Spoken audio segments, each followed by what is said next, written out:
समानता के मूल्यों के लिए प्रतिबद्ध विदुष बैटल फेसबुक पेज और यूट्यूब चैनल में आप सभी का बहुत बहुत स्वागत है। हम किंग्सयुगी अपूर्ण सुंदर है के 20वें एपिसोड में आज हमारे खास किंग्सयुगी मेहमान हैं, दो युवा संस्कृति कर्मी।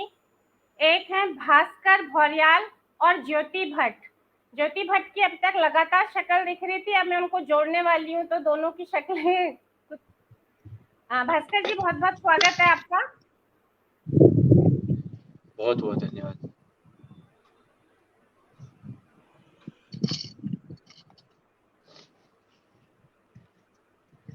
ज्योति जी, आपकी शक्ल अभी थोड़ी देर में हमें दिख जाएगी शायद, पर आपका बहुत स्वागत है।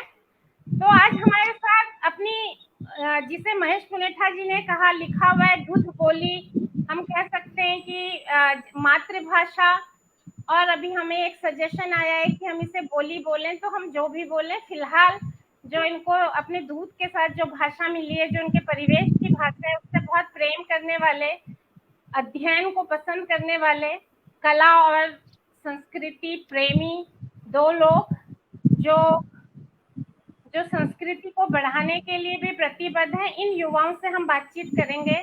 जैसा कि हमेशा हमारी एक परंपरा रही है कि हम अपने गेस्ट का स्वागत कविताओं से करते हैं, लेकिन आज मैं कविताओं का पढ़ने का काम इन्हीं दोनों के लिए छोड़ूंगी। यही अपनी आवाज में अपनी लिखी हुई कविताएं इनके पास है, इसलिए वो टाइम मैं बचाना चाहूंगी। और थोड़ा सा अभी हल्के से तनाव मेरे दिमाग, मेरी भाषा में आपको दिख रहा होगा। जब तक ज्योति का चेहरा नहीं दिखेगा, हल्का सा तनाव बना रहेगा मुझे। तो एक में ये यूट्यूबर है, लॉ की तैयारी कर रही है ज्योति भट्ट, और उन्होंने लॉ में ग्रेजुएशन तो कर ही लिया है। जुडिशियल सर्विसेज की वो तैयारी कर रही है। स्कूल टाइम से ही उनको थिएटर का और कविता लिखने का शौक था। कुछ कहानियां भी उन्होंने लिखनी अभी शुरू की हैं। अभी मैं कहानीकार नहीं कहूंगी, ये जेन्युइन लोग हैं, इसलिए ये अभी कला मांझने में यकीन रखेंगे। अभी तो कहानी भी इन्होंने लिखना शुरू किया है। और भास्कर जी, हाँ ज्योति जी, स्वागत है आपका। भास्कर जी जो है ये एमए फाइन आर्ट में कर रहे हैं, ये चित्रकार हैं, फाइन आर्ट में तो कर ही रहे हैं। ये तरह तरह के जो वाद्य यंत्र हैं उनको दिखाएंगे भी, सुनाएंगे भी, तो उनकी जानकारी यही देंगे। थोड़ा नेटवर्क का प्रॉब्लम है। आपका हॉटस्पॉट को क्या हो गया ज्योति? हॉटस्पॉट नहीं कनेक्ट हो रहा है?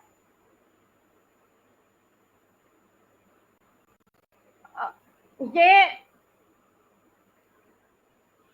लोक संगीतों के साथ लोक वाद्य यंत्र भी बजाते हैं, उनका वादन भी करते हैं। इनकी कुमाऊनी कविताओं का पाठ और ये सब इनका प्रतिष्ठित मंचों के और चैनलों के माध्यम से इनकी कुछ प्रस्तुतियां हुई हैं।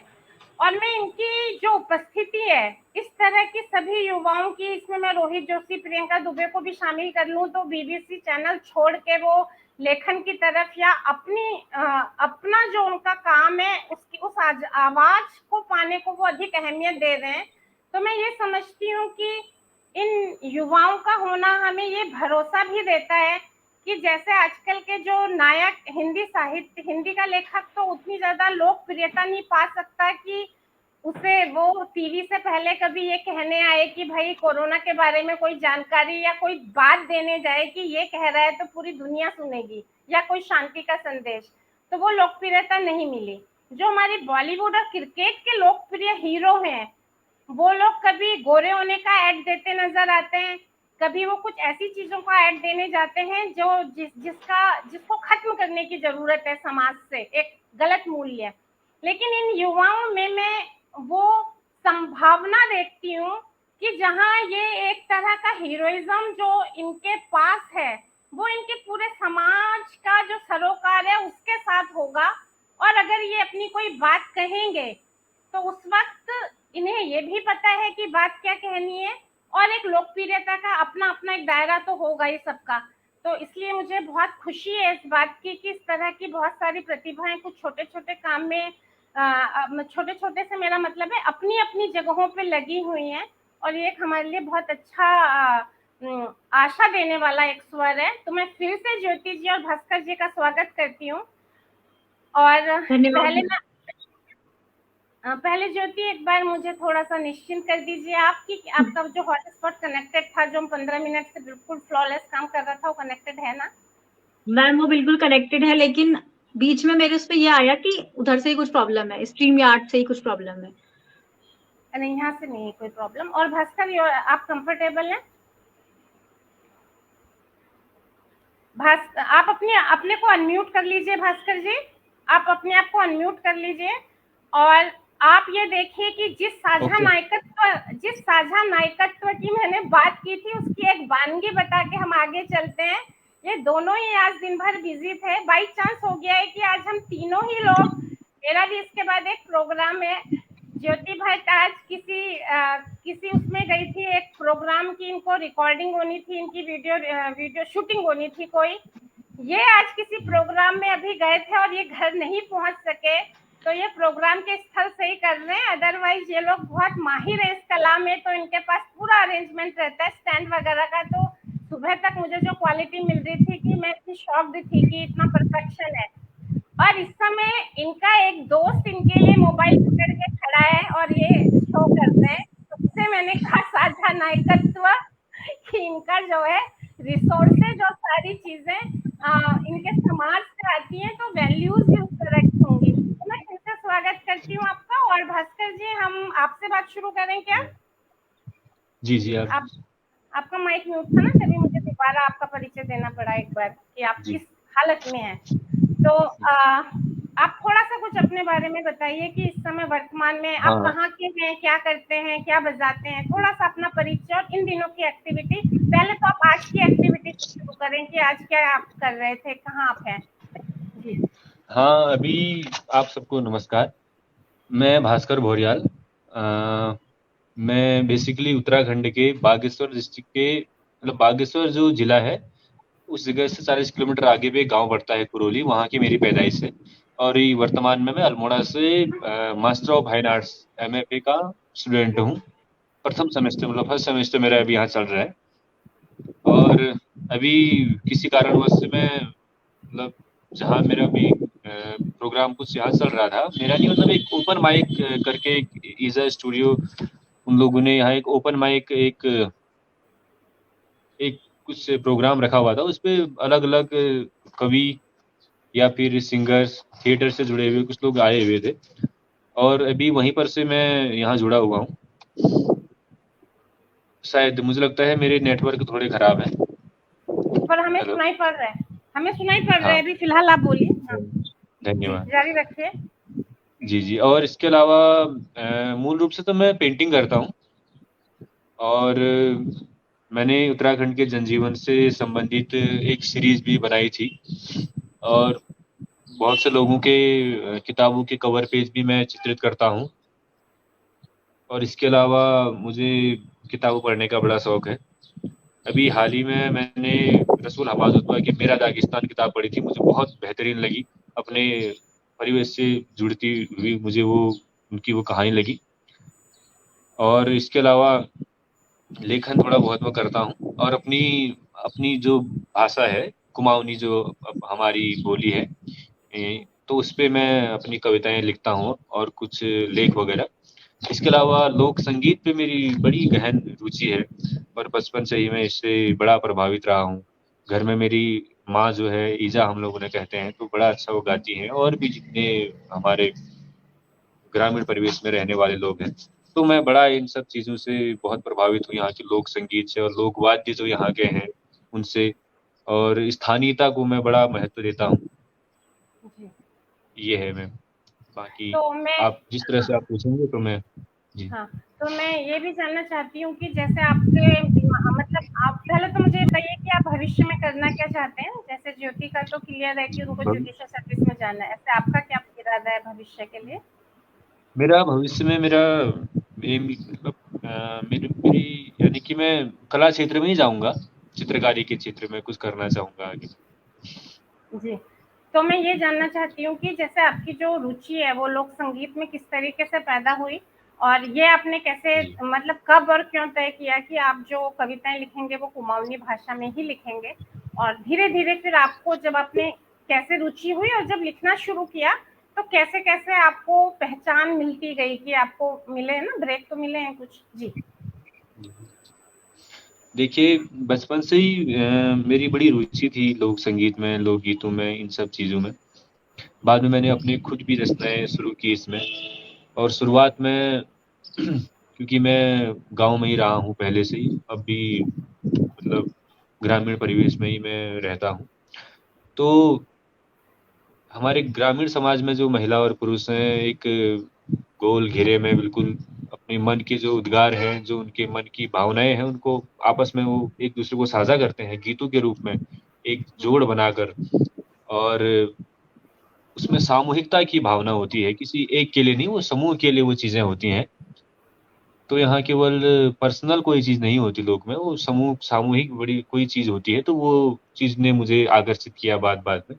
और जब मुझे इन सब में सबकी समझ आई, जब थोड़ी मेरी मेरी बौद्धिकता थोड़ी थोड़ी बढ़ी, तो मैंने अध्ययन किया। मैं नवोदय नवोदय से पढ़ा हुआ हूँ, राजीव गांधी नवोदय विद्यालय से। तो हमारी मैडम थी वहाँ, राजेश्वरी पांगती मैडम। उनका उनको मैं तहे दिल से शुक्रिया करता हूँ कि उन्होंने मुझ में ये संस्कार डाले पढ़ने के, और किसी भी चीज को समझने के। वो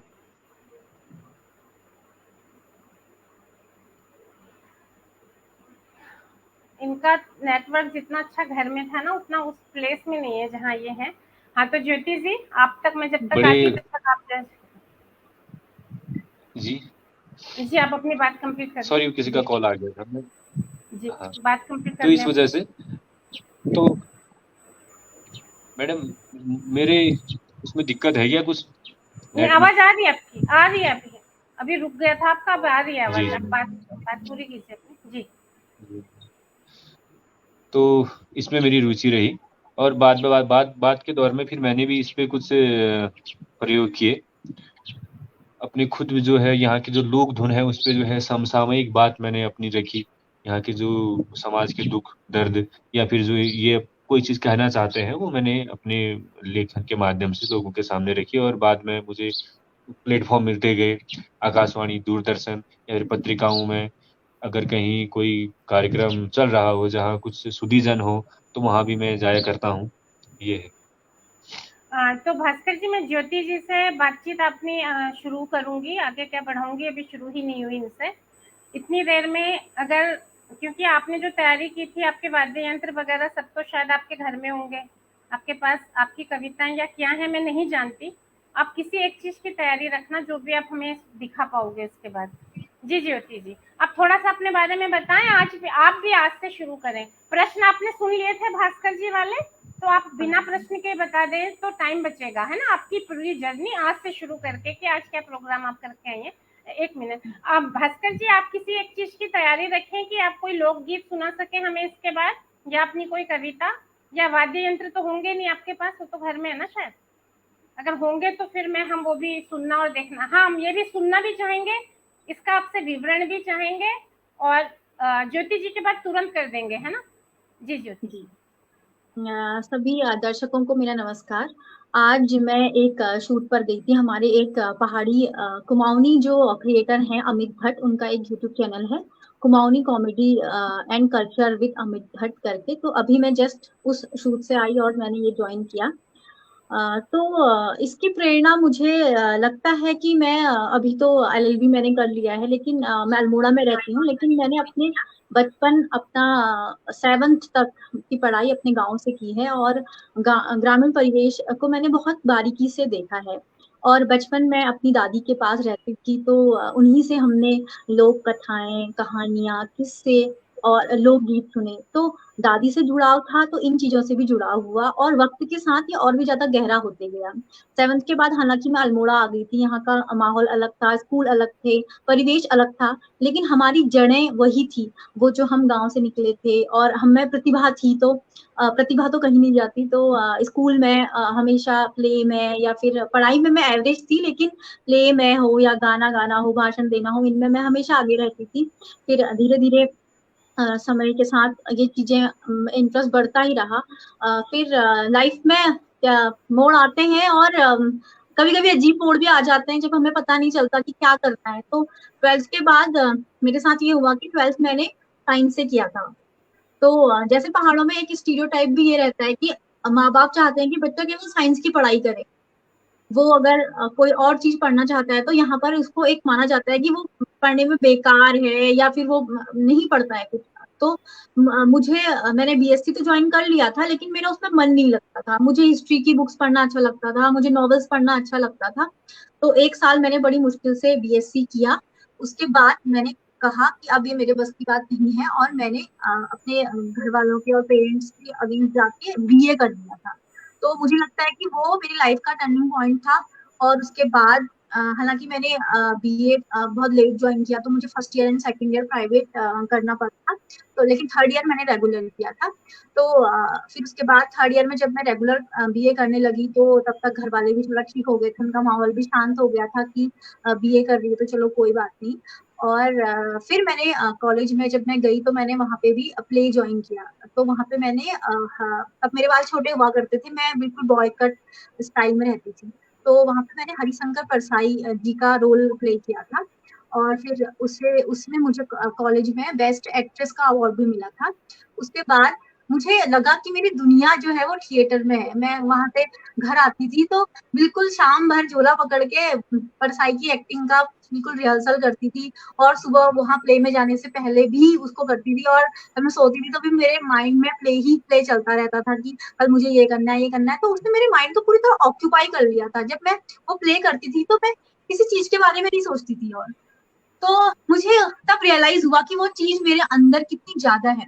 उसके बाद वो प्ले मैंने नॉर्थ जोन, जो हमारा north zone inter university competition होता है, वहां पर भी मैंने वो प्ले में परसाई का रोल प्ले किया। फिर उसके बाद मेरा ध्यान समाज में घटित घटनाओं के चलते एलएलबी की ओर हुआ, और मुझे लगा कि मुझे लॉ करना चाहिए, और मैंने फिर लॉ किया। तो लॉ में तो बहुत ज्यादा पढ़ाई होती थी, तो उस वजह से थिएटर वगैरह सब कुछ छूट गया। ये सब कुछ बिल्कुल बंद हो गया लगभग 3 साल, जब तक पूरा नहीं हुआ मेरा 2019 में। लेकिन उसके बाद जब लॉकडाउन हुआ तो सब काम ठप हो गया था, एग्जाम वगैरह कोई हो नहीं रहे थे। तो मतलब दिमाग में रहता था यार कि अपनी टैलेंट के साथ जस्टिस नहीं किया, या फिर बार बार मुझे वो चीज आती थी माइंड में कि मुझे थिएटर से इतना प्यार था, उस चीज से इतना प्यार था, तो वो चीजें कहीं छूट गई और मैंने उनके लिए कुछ भी नहीं किया। तो फिर ऐसे मजाक मजाक में एक दिन शुरू हुआ, मैंने अपना कोई वीडियो बना के व्हाट्सएप में स्टेटस में लगाया था। तो सब लोगों ने बहुत सपोर्ट किया, उन्होंने बोला कि तुम्हें यूट्यूब चैनल बनाना चाहिए। बस उसके बाद से मैंने यूट्यूब चैनल बनाया, और फिर आज मैं आप सब लोग के साथ हूँ। धन्यवाद, बहुत अच्छे से आपने बताया। हमने कोई ज्यादा बात तो की नहीं थी कि हम बात करें ज्योति जी से और भास्कर जी से, कि हमें बात करने से पहले जो बात होती है यहीं पर ही होती है। मैंने बस ये कहा था कि ये ध्यान रखना ज्योति, एकदम बेबाक बात होती है, इनफॉर्मल, फॉर्मल होने की जरूरत नहीं है। तो ज्योति का जवाब था, मेरी वॉल देखी नहीं है आपने, पता नहीं चला आपको कितनी बेबाक हूँ मैं।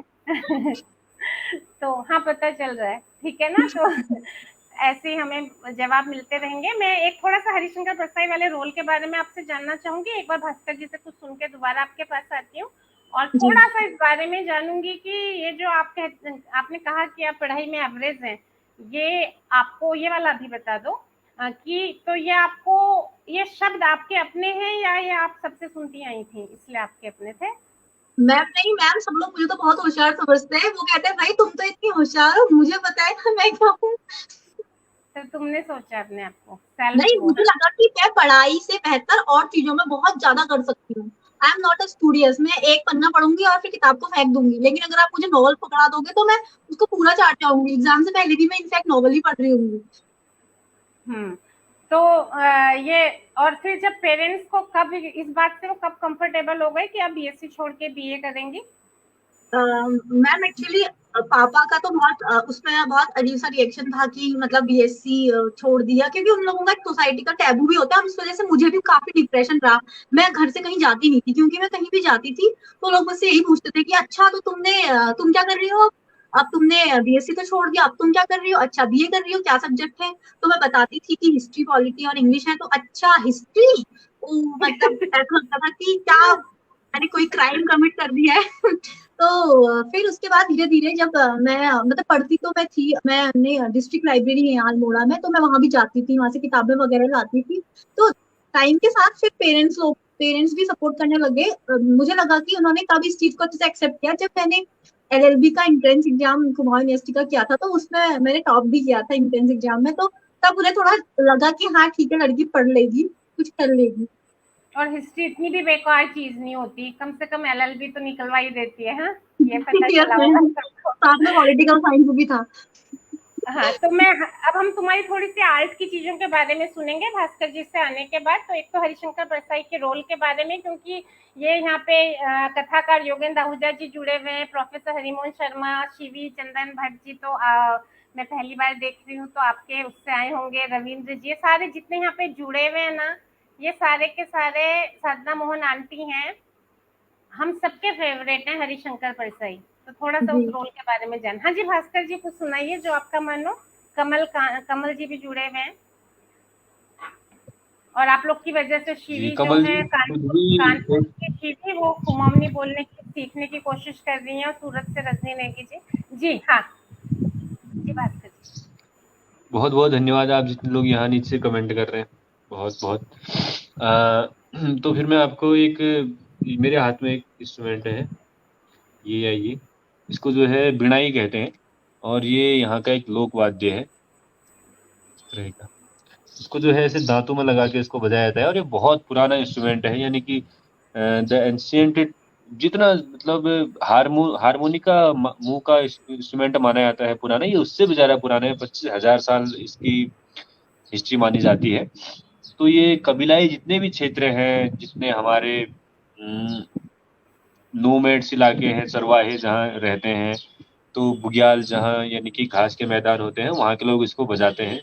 जैसे राजस्थान में भी ये बजता है, वहाँ जो गडरिये होते हैं वो, तो ये स्वांत सुखाए का इंस्ट्रूमेंट है, अपने अंदर की ऊर्जा को एकत्र करके एक केंद्र पर लाने के लिए इसको जो है बजाते थे।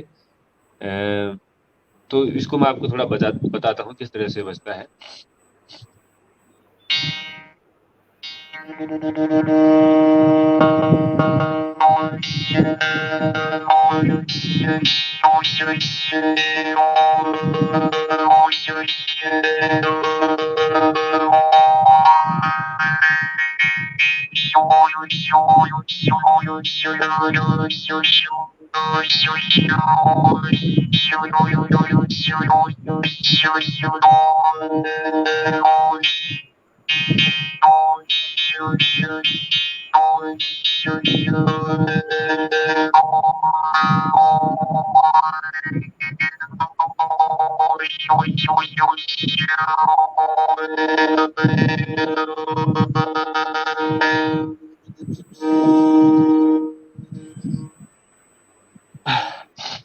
तो ये तो खैर छोटी सी वानगी मैंने इसकी सुनाई। तो इस पे जितने भी ताले होती है वो सब इस इंस्ट्रूमेंट से निकल जाती हैं।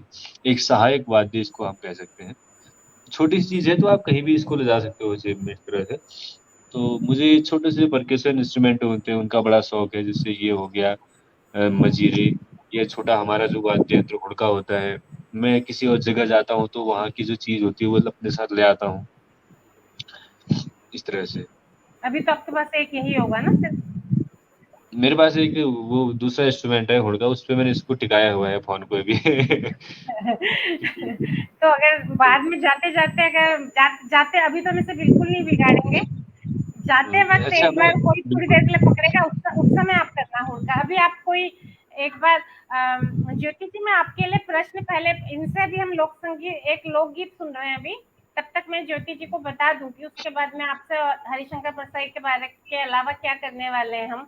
आज फादर्स डे है, और आप तो डेटेड 2-3 मिनट की भी बढ़िया प्रस्तुति देखती हैं, और आपका दिमाग लगता है एकदम वैसा वाला कि स्पॉन्टेनियस भी काम कर सकता है। तो आप जरा सा कोई अपने अंदाज में कुछ हल्की सी प्रस्तुति तैयार करके दिखाओ, जैसे आप वीडियो बनाती हैं। इनके बाद हम आते हैं, है ना? हाँ। ओके मैम, मेरा कुमाऊनी भाषा में ही रहता है काम, तो मैं कुमाऊनी भाषा में ही बोलूंगी। हाँ, तो आज है फादर्स डे, तो उस पे पोरू मदर्स डे थी, इधर स्टेटस लगा रखो थी, तू वीडियो लगा रखो थी। आज फादर्स डे से को बड़ा पूछा कि कहां से तुम्हारा बाप ना फोटो ने लगू ना किले घरा बेर तुम्हारा बाप तुमको मारो ना तो अपने लोगों ने वाला तुम स्टेटस मदर्स डे में तुमने बाहर लगाई बिल्कुल तुम्हारा बाप तुमको खेत वाला घरा बेर आप ना का पगले तो सिपिल है उधर के मेरी प्यारी माँ भोली माँ तू विचार तू तो खा प्यार दे डबल ने दे बाप तुझे की पगला सच्चा तब आज फादर्स डे में क्या स्टेटस में देखनी मैं थोड़ा सा एक दो लाइन में बता भी दो बाकियों के लिए। इसका मतलब ये है कि मदर्स डे में तो आप लोगों ने बहुत सारे स्टेटस और वीडियो लगाए थे, लेकिन आज फादर्स डे में बहुत कम लोगों का स्टेटस और वीडियो दिख रहा है। तो माँ को बहलाना तो आसान होता है, वो आप तुम्हें खाना पीना भी खिला देती है, पैसे भी दे देती है, लेकिन जो बाप होता है पिटाई करता है, तो इसलिए उससे लोग उनका स्टेटस नहीं लगा रहे हैं। हमारे ट्रेडिशनल सोसाइटी में कहाँ क्या लड़कियों की पिटाई करते हैं? आपकी हुई कभी पिटाई? नहीं मैम, मेरी तो नहीं हुई। मैं लड़कों की बात कर रही हूँ, लड़कों को तो पापा लोग मारते हैं ना। अच्छा, लड़कों की बात कर रही है ये, क्योंकि उनका तो लड़कों का दिल समझने की कोशिश की उन्होंने। जी भास्कर जी, एक लोकगीत हो जाए। जी बहुत ज्योति जी बहुत अच्छी वीडियो बनाती हैं, खासतौर पे कुमाऊनी की कॉमेडी की जो वीडियोज होती हैं। तो एक लोकगीत मैं आपको सुनाता हूँ। अच्छा, मैं अपनी लिखी हुई एक कविता सुनाता हूँ। धुन इसकी लोक धुन है, लोकगीत की जो धुन है वही धुन है, लेकिन शब्द मेरे हैं। हाँ। ये उम्मीद का गीत है, यानी कि कैसा होना चाहिए। उम्मीद एक बहुत बड़ी चीज है, उम्मीद हमें रखे रहनी चाहिए। कि डान काणू माथी घाम उरी जो देखरी रात यो भ्यव घूरी जो अन्यार बाट में अन्यार पट में बाट देखी जो अमुशी रात मुछाव जगी जो शाही में कलम डूबने रे जो आश उम्मीद के रंग न रे जो हाँ हाँ हाँ हाँ। मैस के मैस बनौने लीजिया प्यार की एक कहानी गढ़िया हीरे दी छल कपट न रख्या आंखों में पानी की धार धरिया टूटे नी आस के आस बधाया रोनी मुखड़ी में हंसली आया हा हा हा हा हा। धूर जंगव घशारा जीरो पण चाखे की रशारा जीरो गोढ़े की भैंसी रूने की बिराई बिनु बिजुआर जोड़ी जे जीरो छड़कन रे जो आशिदा थूली ढलकन रे जो घिए डाडूली हाँ हाँ हाँ हाँ हाँ हाँ। बहुत बढ़िया, बहुत ही बढ़िया। थोड़ा मैं इसको मतलब बता देता हूँ, क्योंकि कुमाऊनी में कुछ लोग एक मिनट।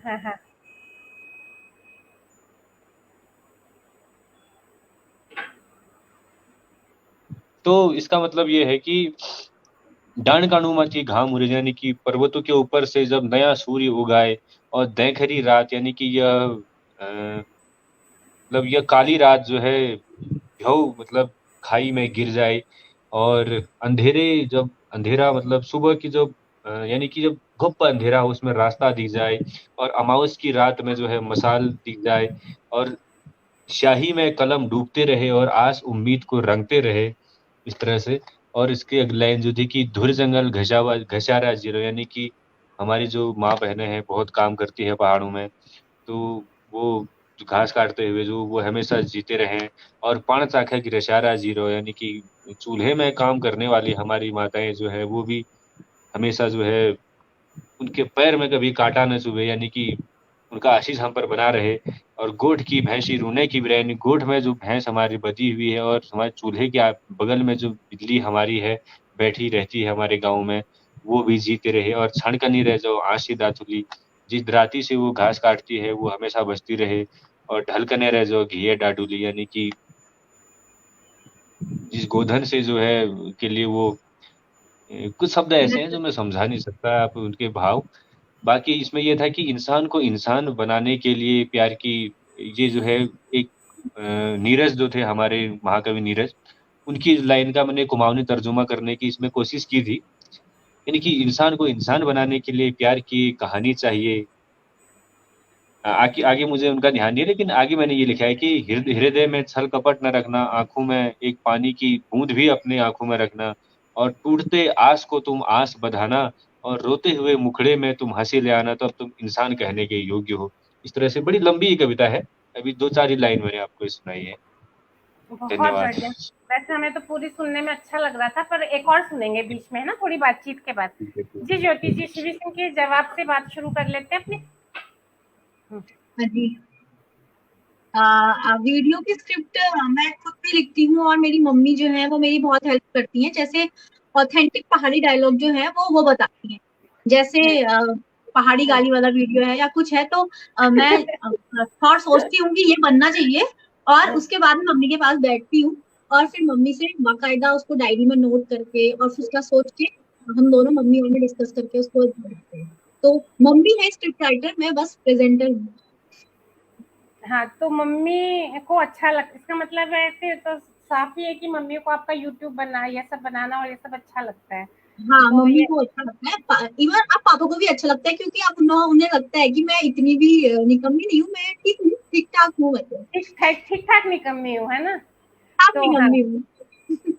ठीक ठाक निकम्मी। जो जोशना ही थी, वो जो फर्स्ट किंस्यू की गेस्ट थी, उसने क्या कहा था, वो बिगड़ी हुई निकम्मी, ये सारे शब्द यहाँ पॉजिटिव सेंस में यूज होते हैं। मतलब जी जिन्हें हाँ स्कूल मैम, की जिन्हें आप जिन्हें स्कूल और हम भाषाओं की, जिन्हें पाठ्यक्रम की सीमाओं से ज्यादा जिनकी प्रतिभा होती है, उनके लिए बोलते हैं हम निकम्मी, बिगड़ी हुई, है ना। वो भी मैं तो अभी वही। आपने बोला ना किंसुंगी, तो मतलब मैं उत्सुक थी इस बारे में जानने की कि ब्यूटी इन इन इनपरफेक्शन मतलब क्या है इसका। ब्यूटी इन इन इम्परफेक्शन बोल रही हूँ मैं ना। वैसे बाई जी चांस है, तुमने पूछा भी बहुत सही जगह पे। जब मैंने जी कहा कि ठीक ठाक निकम्मी है आप, तो फिर मैंने कहा कि हम यहाँ पे निकम्मी, बिगड़ी हुई, और जो भी जितनी भी इस रेल की पटरी से उतरी हुई औरतें हैं या लड़कियां, वो सब बहुत हम प्रशंसा में यूज करते हैं। कहने जी का मतलब है कि वो सोसाइटी उन्हें जैसा देखना चाहती है। सोसाइटी तो नॉन डूइंग पसंद करती है ना, लड़कियों की जो कुछ भी ना करते हो, सही एक बात गंदी बदनाई लकीर में चलते हो, तो इसका मतलब है कि इसका मतलब वो कुछ रचनात्मक कर रही है ना। तो जी आपने पूछा भी बहुत सही जगह पे भी सवाल है कि इसका नाम तो हमने किंग्स्यू की इसलिए रखा है कि जिसके नाम पे ये चैनल है विद्योत्मा, उसका व्हाट्सअप विद्योत्मा, और घर का नाम विदु, जिसके नाम पे ये चैनल है, जो डॉक्टर थी, तो वो उनके सारे स्टेटस वगैरह में ये लिखा रहता था किंग्स्यू की इन इम्परफेक्शन, और वो मेंटल हेल्थ एक्टिविस्ट भी थी। तो जी उसका कहना था कि जो समाज में जैसा है उसे वैसा का वैसा स्वीकारा जाना चाहिए। मैंने अगर ओके उसके सामने कोई किसी को कहता कि ये एवरेज स्टूडेंट है, या इसकी हाइट ऐसा, या इसका वो ऐसा, तो हमारी खैर नहीं थी अगर हम उसके उसके सामने ऐसे बोले कभी किसी के लिए। तो उसको ये लगता है कि जो जैसा है वो वैसे में ही परफेक्ट सुंदर है, और इम्परफेक्शन में ही सुंदरता होती है। तो उसकी ये आइडियोलॉजी है, और मैं जितने भी युवाओं से मिली हूँ आज तक, मैंने देखा है कि लगभग सारे ही ये चाहते हैं। वो इतना जज नहीं करते, वो जी चाहते हैं कि जो जैसा है उसको वैसा ही एक्सेप्ट कर लो। और वैसे किंग्स्यू की जापानीज वर्ड है, जो एक कला होती है कि जैसे कोई पॉट या कोई कहीं पे टूट गया है, तो वो उसको फेंकते नहीं है, उसको मोती मोती सब चीज से सजा वजा के ऐसा कर देते हैं कि वो और सुंदर हो जाता है। तो किंग्स्यू की इम्परफेक्शन में ब्यूटी और भी ज्यादा खिल गई है ना। जैसे इसको ऐसे कहते हैं ना कि जो क्रैक होती है गिलास या किसी चीज में, वहां पे से तो लाइट और ज्यादा पास होती है। तो ये कहना कि उसमें ही सुंदरता है ना। तो ये दरअसल हम उसकी आइडियोलॉजी आगे बढ़ा रहे हैं, समानता का मूल्य भी, तो हमने उसी को प्रोग्राम का नाम रख दिया। अब आप हमें हरिशंकर परसाई के बारे में वाले रोल के बारे में थोड़ा बताइए, फिर थोड़ा सा और अपने काम के बारे में, है ना। जी जी मैं साहित्य पढ़ती रहती थी, तो हमारे उसमें 11th में शायद हिंदी की एक बुक में एक चैप्टर था, प्रेमचंद के फटे जूते। तो जो हरिशंकर परसाई जी का व्यंग्य है, तो तभी मतलब पहली बार मैंने हरिशंकर परसाई जी के बारे में सुना था। फिर उसके बाद अमर उजाला मेरे घर में आता था, तो उसमें एक साहित्यिक पेज आता था, तो उसमें अक्सर उनके लेख वगैरह आते थे, तो मुझे बहुत इंटरेस्ट आता था उनको पढ़ने में, तो मैं सुनती थी, पढ़ती थी उसे। फिर उसके बाद जब मैं मतलब वही थी कॉलेज का जो था, तो वहाँ पे प्ले हो रहा था, मैं भी गई, तो सब बच्चों को मिला था ऑडिशन, तो उन्होंने मुझे मैं मानूंगी कि वही मेरे गुरु भी थे, क्योंकि उन्होंने मेरी प्रतिभा को वहां पर से पहचाना। उन्होंने फर्स्ट डे मुझे देखा और मुझसे बोला कि ज्योति जो है वो मेन लीड करेगी हरिशंकर परसाई को।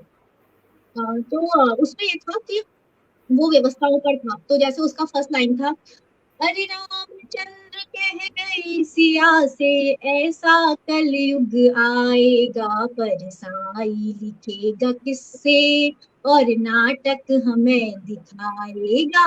तो मैं उसमें परसाई थी और मैं एक झोला टांग के, और मेरा उसमें निकनेम था निठल्ला। तो वो लोग कहते थे, अरे ओ निठल्ले कहाँ जा रहा है? तो मैं कहता था कि तुम लोग बस अपना काम करो, मुझसे बात मत करो। तो फिर वो था, वो मतलब बताते थे, परसाई का ही रोल था। तो उसमें ये था कि क्या आपको पता है गीता किसने लिखी? क्या कभी ऐसा हो सकता है कि कोई मिल का मालिक या फैक्ट्री का मालिक अपने मजदूरों से कहे कि हे मजदूरों, तुम काम करो, फल की चिंता मत करो, तुम्हें पैसा नहीं दिया जाएगा? या तो ये गीता जो है वो किसी बड़े उद्योगपति ने लिखी है, या फिर वो उसने पैसे दे के लिखवाई है।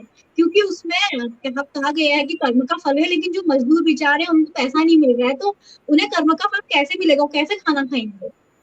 फिर उसके बाद ऐसा था कि एक चौक का सीन आता है वहां पे। उसमें ऐसा होता है, अरे निठल्ले तू कहाँ जा रहा है? वो कहता है कि मैं इस चौक में बैठने जा रहा हूँ। वो कहता है, अरे चौक है तो यहाँ तो रोज रोज कोई ना कोई पुतला जलते ही रहता है, ये चौक तो ऐसा ही होता है। फिर उसके बाद उसमें उसमें बहुत छोटे छोटे किस्सों को जोड़कर एक सीरीज टाइप की बनाई थी, समाज को लेकर।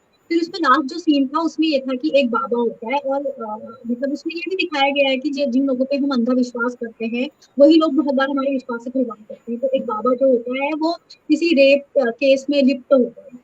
तो उसके बारे में भी वहाँ पर परछाई की दृष्टिकोण से उसको दिखाया गया है। बहुत बढ़िया। तो आप भी परसाई जी को उसके बाद भी आपने कभी पढ़ा होगा मेरे ख्याल से? तो जी मैं वही बता रही थी कि न्यूज़पेपर वगैरह में मैं उनको पढ़ती रहती थी। ऐसे अभी किताब पढ़ने का मुझे ऐसा कोई मौका नहीं मिल पाया, क्योंकि उसके बाद से फिर एलएलबी कर लिया, और मैं और किताबों में और साहित्य में भी रुचि मेरी बढ़ने लगी थी। जैसे मैंने अजय जी को पढ़ा, या फिर विष्णु प्रभाकर को पढ़ने लगी थी, अमृता प्रीतम को पढ़ने लगी, या फिर तमस मैंने अभी आजकल पढ़ती हूँ। तो मैं और साहित्यकार को भी जानना चाहती थी मैं, तो अभी ऐसा वो नहीं हो पाया कि उनकी कोई बुक पढ़ पाऊंगी। एक तो ये थोड़ा सा इनकी शिवी जी की आप ये पढ़ो तब तक, और उसके बाद महेश पुनेठा जी कह रहे हैं कि आवाज में दिक्कत आ रही है, लेकिन अब हमें इसी के साथ मैनेज करना पड़ेगा जो जैसा है। पर वैसे बाकियों को सुनाई तो पड़ रही है ना, ये बताएं।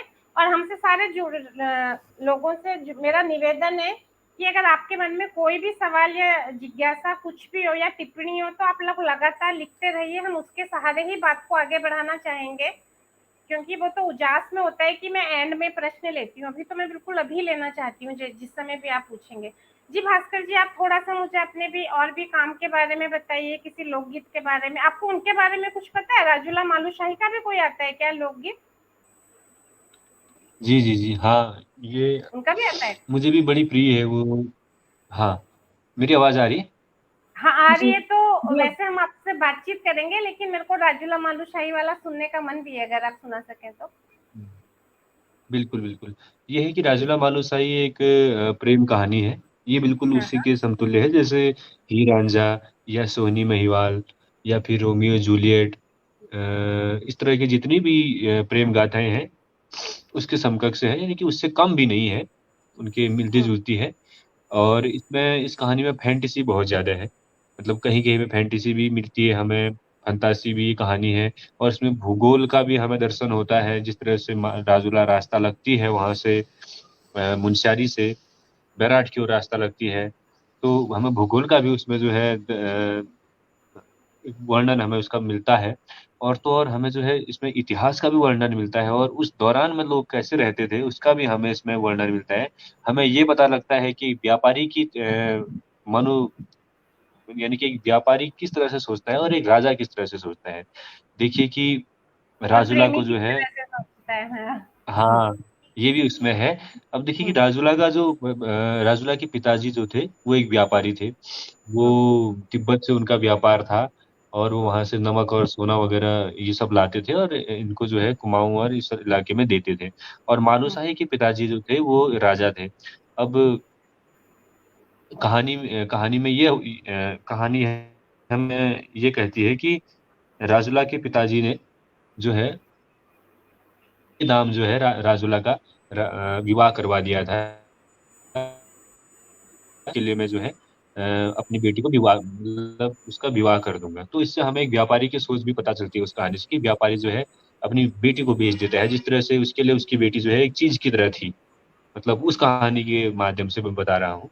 और दूसरे राजुला की जब मालूसाही जो है राजुला के प्रेम में पड़ता है, तो मालूसाही की माँ उससे कहती है कि बेटा तू उसके प्रेम में मत पड़, तेरे लिए मैं राजुला के समकक्ष हजारों जो है रानियां तेरे लिए ला दूंगी, मैं यहाँ लाइन लगा दूंगी तेरे लिए लड़कियों की, ऐसा कहती है वो। तो हमें ये भी राजा की भी मनोस्थिति पता चलती है और व्यापारी की भी। तो इसमें बड़े अच्छे अच्छे किस्से भी इसमें है। तो इससे पहले जो मैंने आपको कविता सुनाई थी अपनी लिखी हुई, तो मैंने राजुला मालूसाही की ही धुन पे जो है वो कविता आप लोगों को सुनाई थी। धुन वही थी उसकी। तो हाँ, ओरिजिनल जो इसकी राजुला मालूसाही जो गाई जाती है वो इस तरह से है।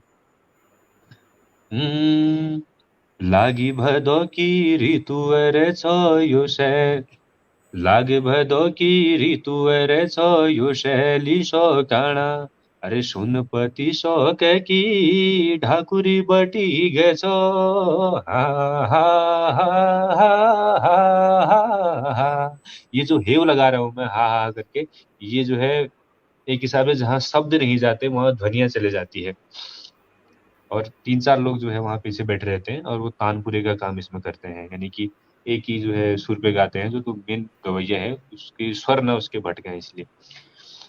तो एक बहुत लंबा 10-15 यानी कि 10-15 दिन तक ये पहले चलता था, और अब तो सीमित हो गया है। अब तो गाने वाले भी इसके नहीं रहे।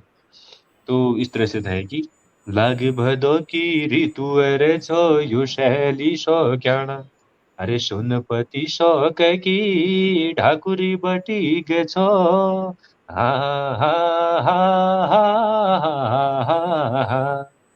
असोजे की ऋतु भूलू, देखिए भादो के बाद आश्विन का महीना आता है, उसका इसमें जिक्र है। असोजे की ऋतु भूलू नजीक आई गे छो, बार पेटा सोजे नगारा में झूलो, हा हा हा हा हा हा हा। अब देखिए राजुला का जो है रूप वर्णन उन्होंने प्राकृतिक चीजों के साथ उन्होंने किया था। ते बखत राजुला सो ज्ञान राजुली चेते की करुवा कैसी, पूछे की पालिंग राजुला घिड़े की शाला कैसी, छलिया लदा आहा पुन्यू कैसी जुने ए राजुला रे सो ज्ञान। देखिए कि राजुला का रूप वर्णन जो है उन्होंने किसी देखिए प्रकृति के छोटे छोटे चीजों से की है, यानी कि जब देखिए गांव की एक कहानी है, तो ग्रामीण जो इंसान है उसके मन में जो चीज है, ग्रामीण इंसान के मन में उसका सौंदर्य भी अलग होगा, क्योंकि सौंदर्य की परिभाषा ही यही है कि जो है सौंदर्य जो है देखने वालों की आंखों में है। और हर इंसान के लिए सौंदर्य के मायने अलग अलग हो सकते हैं। जो चीज मुझे सुंदर लगती है वो किसी और को प्रिय नहीं लग सकती, क्योंकि मैं तो खुद ये कला का छात्र हूँ। तो जो है उसमें जो है ये ग्रामीण परिवेश की कहानी है। तो एक ग्रामीण के लिए उसका सौंदर्य क्या है? ग्रामीण के लिए उसका सौंदर्य है कि झीले में कोई ककड़ी टंगी हुई है अगर हरी सी, तो वो उसके लिए सौंदर्य है। उसके लिए सौंदर्य है चाँद, जो यानी कि पूर्णिमा का जो चाँद है उसके बीच में जो बदली जा रही है वो उसके लिए सौंदर्य है। और जो वो मछलियाँ खाता है, जो जिस पानी से वो मछली मारता है, वो घीड़ की मछली उसके लिए सौंदर्य है। और हल्दी, यानी कि बिल्कुल छोलिया हलद, यानी कि जो ताजी हल्दी होती है उसका जो रंग उसके कपड़ों में लग जाता है वो धुलते ही पर भी नहीं जाता, ये उसके लिए सौंदर्य है। तो इसी इन चीजों का उसने वर्णन किया है। राजुला के जो है रूप और श्रृंगार का वर्णन भी जो है उसने छोटे छोटे प्राकृतिक सौंदर्य में किया। वो बड़ी ऐसा लंबी ये ये है। जो राजुला का जो सौंदर्य है वो ये इन्हीं रूपों में था जो आपने अभी बताया। हाँ, वो जो कथाकार होता है, यानी कि जो इसको बैलेड जो गाता है, नहीं जो इसको गाता है उसको वो ऐसे कहता है कि राजुला ऐसी थी, इस तरह की थी। मतलब खैर ऐसी तो हो नहीं सकती, वो ककड़ी की तरह तो हो नहीं सकती। लेकिन उसके लिए सौंदर्य है वो चीजें। आप बोलते हैं तो आप दोनों तो लगता है बस सुनते चली जाऊं, मेरे क्वेश्चन का वेट मत करो, बारी बारी बोलते रहो, ऐसा मन कर रहा है तुम्हें सुनने वाले। तो आप ज्योति जी, आप लोग प्लीज कोई प्रश्न अपना पूछते रहिए। कितने सारे लोग, तो पता नहीं कितने लोग तो ज्योति के वीडियो देख चुके तब से, इनका तो मेरे पास था नहीं कुछ शेयर करने के अभी लिए। शिवी सिंह ने एक हिंदी गाने के लिए बोला था, तो हाँ मैं एक गाना जो मेरा बहुत फेवरेट भी है उसे गाती हूँ। हाँ तुम चले जाओगे तो सोचेंगे, तुम चले जाओगे तो सोचेंगे, हमने क्या खोया, हमने क्या पाया, जिंदगी धूप तुम घना साया, तुमको देखा तो ये ख्याल आया, जिंदगी धूप तुम घना साया, तुमको देखा तो ये ख्याल आया। तो बहुत बहुत अच्छा आपने गाया, और सारे लोगों को आज इतने मंत्रमुग्ध हो रहे हैं ना लोग आपकी बात सुनने में कि उनके दिमाग में जिज्ञासा है तो कहाँ से ही आनी है। आपको काफी लोग सुन चुके हैं इतने दिन में, जितने लोग जुड़े हुए हैं सबको लिंक भेज दिया गया था। तो ज्योति जी, एक बार पहले हम इस बारे में भी बात करते हैं कि जैसे आपने बताया अपनी शुरुआती दौर में तो कि आपका इंटरेस्ट इधर था, फिर इसीलिए ग्रेजुएशन वगैरह किया होगा कि आप अपनी जो थिएटर या इस सारी चीजों में आपको बहुत शौक था। अभी भी आपने कहा कि आपका माइंड जो है इससे पूरा का पूरा कंप्लीट ऑक्यूपाई हो जाता है जब आप थिएटर जैसे रिलेटेड करती है ना, करेक्टर में होती है। तो मैं ये जानना चाहती हूँ आपसे कि फिर आपके मन में ये ख्याल कैसे आया कि आप इसमें LLB करेंगी या इसमें जाएंगी? मैंने ये भी एक फुल टाइम करियर हो सकता था ना, ये जस्ट एक जिज्ञासा है बस जानने की। जी मैम, एक्चुअली मुझे लगता है कि चाहे कोई आर्टिस्ट हो, आर्टिस्ट वही इंसान बन सकता है जो सच्चा हो, जिससे सोसाइटी में हो रहा इनजस्टिस और अनइक्वलिटी बर्दाश्त नहीं हो रही हो। मुझे लगता है आर्टिस्ट वही होता है। तो जब मैं पढ़ती थी, मतलब ग्रेजुएशन में थी, तो इसके मेन 2 रीजन रहे हैं, क्योंकि अल्मोड़ा जैसी जगह में थिएटर वगैरह के लिए कोई स्कोप नहीं है, ना कोई इंस्टीट्यूट है, ना कोई ऐसी फॉर्मल ट्रेनिंग मिलती है, और ना ही मैंने आपको बताया कि घर वालों का अप्रोच तो ऐसा बिल्कुल भी नहीं होता है कि एक लड़की, मतलब उनकी लड़की जाकर कोई थिएटर का कोर्स ज्वाइन करे या ड्रामा कोई ज्वाइन करे। तो हम लोग उसके बारे में सोचते भी नहीं थे। तो अगर कोई कर रहा है तो वो अपने स्तर से ही प्रयासरत होता है। लेकिन अभी बहुत अच्छी बात है कि पिथौरागढ़ में एक भावराव ताल अकेडमी करके एक थिएटर ग्रुप खुला है। तो मैं देखती थी कि सोसाइटी में इतना ज्यादा अनइक्वलिटी और इनजस्टिस होता था, तो मुझे बहुत परेशानी होती थी इससे। जैसे मैं कभी एक बार नीचे बाजार से गुजर रही थी, तो वहां पे लोग जो है वो MRP से ज्यादा रेट में सामानों को बेचते थे, कोल्ड ड्रिंक्स वगैरह। तो मुझे बहुत ज्यादा गुस्सा आया, तो मैंने राज्य उपभोक्ता फोरम होता है जो, उसमें उनकी शिकायत कर दी थी वहां पे कॉल करके। तो मुझे बचपन से पहले LLB से पहले, हाँ, LLB से पहले की बात होती है। ओके। तो मुझे हमेशा कभी भी हो तो मुझसे इनजस्टिस या वो बर्दाश्त नहीं होता था। तो मुझे मेरे पापा भी बोलते हैं कि तुझे क्या पड़ी है दूसरों के फड्डे में पैर अपने डालने की, और तुझे चुपचाप घर में नहीं रहा जा सकता, या वो ये वो। लेकिन मुझे लगता है कि भले ही मैं कम दिन जीऊं, भले ही मैं 30 साल ही जीऊं, लेकिन मेरे सामने अगर कोई चीज गलत हो रही है तो मैं उसे बिल्कुल भी बर्दाश्त नहीं कर सकती हूँ। मेरे लेवल से जितना भी उसके लिए हो सकता है मैं जरूर करती हूँ। तो यही मेरा रीजन था कि LLB मैं करूं। और लेकिन LLB करने के बाद मुझे अपने अंदर इतने सारे पॉजिटिव चेंजेस मिले। मैं पहले भी बेबाक थी, और LLB की डिग्री ने मुझे उससे भी 100 गुना बेबाक बनाया है, निडर बनाया है। अब मुझे लोगों से डर नहीं लगता। मैं सोचती हूँ क्या होगा, कोर्ट में ही तो जाएंगे, तो देख लेंगे, हम भी वकील ना लड़ लेंगे केस। हाँ, तो बहुत बढ़िया। तो ये जो आपका निडरता थी, आपकी दुनिया में कोई जना था है ऐसा जिससे आप डरती हैं, या तब था शुरू में?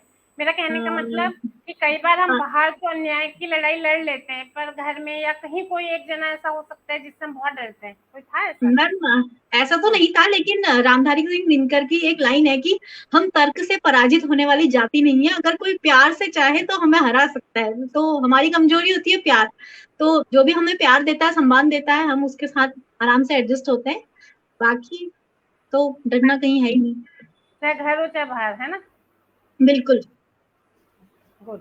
तो इसीलिए धीरे धीरे तुमने आपने अपनी सुननी सिखा दी होगी घर वालों को, रिश्तेदारों को, सबको, है ना?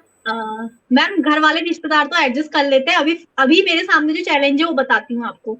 जैसे मैं कुमाऊनी भाषा में कोई वीडियो बनाती हूँ तो होता क्या है कि जो यूथ है वो तो उसको समझ भी पाता है और ठीक भी करता है, लेकिन कुछ लोग मुझे इतना हेट रेट देते हैं, इतने हेट कमेंट्स लिखते हैं मुझे फेसबुक पे। मेरे कमेंट सेक्शन में अगर आप जाएंगे, मैंने एक वीडियो बनाया था अल्मोड़िया चाल, तो उसमें मुझे इतना ज्यादा हेट रेट मिला, लोगों ने मुझे इतनी गंदी गंदी इसमें गालियां दी। इवन मेरे इनबॉक्स में वो लोग इतनी गंदी गंदी गालियां देते हैं, मैं इवन कह भी नहीं सकती हूँ उनको यहाँ पे। तो लोग उस मैसेज को नहीं समझ पा रहे हैं जो मैं कन्वे करना चाह रही हूँ। उन्हें लगता है कि मतलब उस वीडियो को तो पूरा देखते नहीं है कि मैं क्या कहना चाह रही हूँ, वो एक बस एक पार्ट देख के रिएक्शन शुरू कर देते हैं। तो अगर मैं अल्मोड़ा चाल पे वीडियो बनाया है, और अभी मैंने कल एक वीडियो डाला है कि दिल्ली चंडीगढ़ से पहाड़ाई आंटी, तो मैंने बस उसका छोटा सा वीडियो डाला है और बाकी पूरा वीडियो के लिए लिंक डाला है कि आप यूट्यूब पे जाके देखिए। तो उसमें लोगों का कमेंट क्या आ रहा है कि आप इतने गंदी बनावटी पहाड़ी बोलते हैं, और मतलब वो लोग ये नहीं समझ पाते हैं कि मैं वहां पर एक कैरेक्टर प्ले कर रही हूँ, वो मुझे पर्सनल अटैक करने लग जाते हैं। और इससे जो अल्मोड़िया चाल थी वहां से उनका ऑब्जेक्शन क्या था? उसमें ये था कि जैसे अल्मोड़िया चाल कहते हैं बहुत फेमस होती है, तो मैंने इसके बारे में शंभू राणा जी की बुक है एक माफ करना हे पिता, उसमें पढ़ा, काफल ट्री में जो आर्टिकल पब्लिश थे उनमें पढ़ा, और मनोहर श्याम जोशी जी की एक नोवेल है कि आपको, उसमें भी पढ़ा। तो तब जाके मैंने पूरा समअप करके स्क्रिप्ट बनाई और तब जाके मैंने वो पूरा वहां पर बनाया। तो उन लोगों को लगता है कि तुम अल्मोड़ा में रहकर अल्मोड़ा वालों के बारे में ऐसा कह रही हो, तुम्हें शर्म आनी चाहिए, जिस थाली में खाती हो उसमें छेद करती हो। तो इस टाइप का मतलब वो था कि अगर आप अल्मोड़ा में रहती है तो आपको अल्मोड़ा वालों के बारे में सिर्फ तारीफ ही तारीफ करनी है, आपको क्रिटिसिज्म नहीं करना चाहिए। ये बहुत ही अच्छी, देखो साधना मोहन जी देहरादून से लिख रही हैं कि ज्योति का लहनपन बहुत ही मनमोहक है, दोनों ही बड़े ज़हीन बच्चे हैं। तो वास्तव में अब आप जो ऐसे एकदम प्रवाह में जो अपनी बात बोल दे रहे हैं उसमें से इतने बड़े बड़े संदेश निकल रहे हैं, एक तो डर वाला, और ये वाली आपकी इतनी महत्वपूर्ण बात है। शेखर पाठक जी आए थे जब इसी मंच में, तो उन्होंने, उनके कितने सारे लेख में हम पहले भी पढ़ चुके हैं, वो भी यही कहते हैं ना कि पहाड़ पर्वतों का जो, मैं तो पर्वतों का मित्र हूँ तो मैं उसकी बुराई तो मैं करूंगा ही। जितने भी लोग उनके शुभ चिंतक हैं वो उसको एक उस मनमोहक भाव से नहीं देखते हैं, वो उसको क्रिटिसिज्म के भाव से देखते हैं कि चीजें सुधरें। और लेकिन दुनिया सुनना चाहती है कि आप उसको प्रेजेंट करो, जैसे वो लोग खुद एक हमेशा एक कोई ना कोई एक मुखौटा ओढ़ के जीते हैं। पूरी दुनिया ये सभ्यता जैसे चलती है 90%, उसी में वो लोग चाहते हैं कि आप उस मुखौटों को कैरी करें, जबकि आप जो है उस सोसाइटी के इथोस को पकड़ रही है ना। तो हम थोड़ी सी बात खासकर, हाँ जी आप बोलिए। एक और वीडियो था उसमें ये था कि जैसे पहाड़ों में क्या होता है, कहने को हर जगह इक्वालिटी होती है लेकिन होता रियलिटी में कुछ नहीं है। जब भी आज भी जब गांव में एक लड़की पैदा होती है तो घर में मातम पसर जाता है, क्योंकि लड़के की जो ख्वाहिश है अभी भी हमारे समाज में बदली नहीं है। हम देखते हैं बड़े बड़े पढ़े लिखे लोगों पे भी मैंने ये बातें देखी हैं। तो जब मैंने उस पर एक वीडियो बनाया कि जब कोई लड़की पैदा होती है तो क्या रिएक्शन रहता है गांव वालों का, तो औरत का, किसी औरत का क्या, तो उस पर भी मैंने जब वीडियो बनाया तो लोग उसमें उस मैसेज को समझने के बजाय, उस कैरेक्टर को समझने के बजाय मुझ पे ही खुद कमेंट करने लगे कि तुम खुद एक लड़की हो, तुम्हारे माँ बाप ने तुम्हें पैदा होते ही मार देना चाहिए था, या इस टाइप के हेट कमेंट्स। वो उस मैसेज को नहीं समझना चाह रहे हैं, वो इनफैक्ट वो मुझे हेट करने के चक्कर में उस रियलिटी से भागना चाह रहे हैं। बहुत ही बढ़िया, तो ये बात आपने इतने अच्छे से समझ ली है, तो मैं आपसे क्वेश्चन पूछे बिना ये उम्मीद करूं कि आपको ये बिल्कुल डिस्टर्ब नहीं करते हैं कमेंट, है ना? बिल्कुल नहीं मैम, मैं तो क्या करती हूँ वीडियो डालती हूँ, कमेंट ऑफ करके आराम से अपना सोए रहती हूँ, मुझे क्या अगले वीडियो की तैयारी करनी है भाई। और अगर हमें तारीफ करनी हो तो, या कोई सुझाव देना हो तो? उसके लिए आपको मुझे ईमेल करना पड़ेगा फिर। अच्छा उसे नहीं पढ़ोगी आप?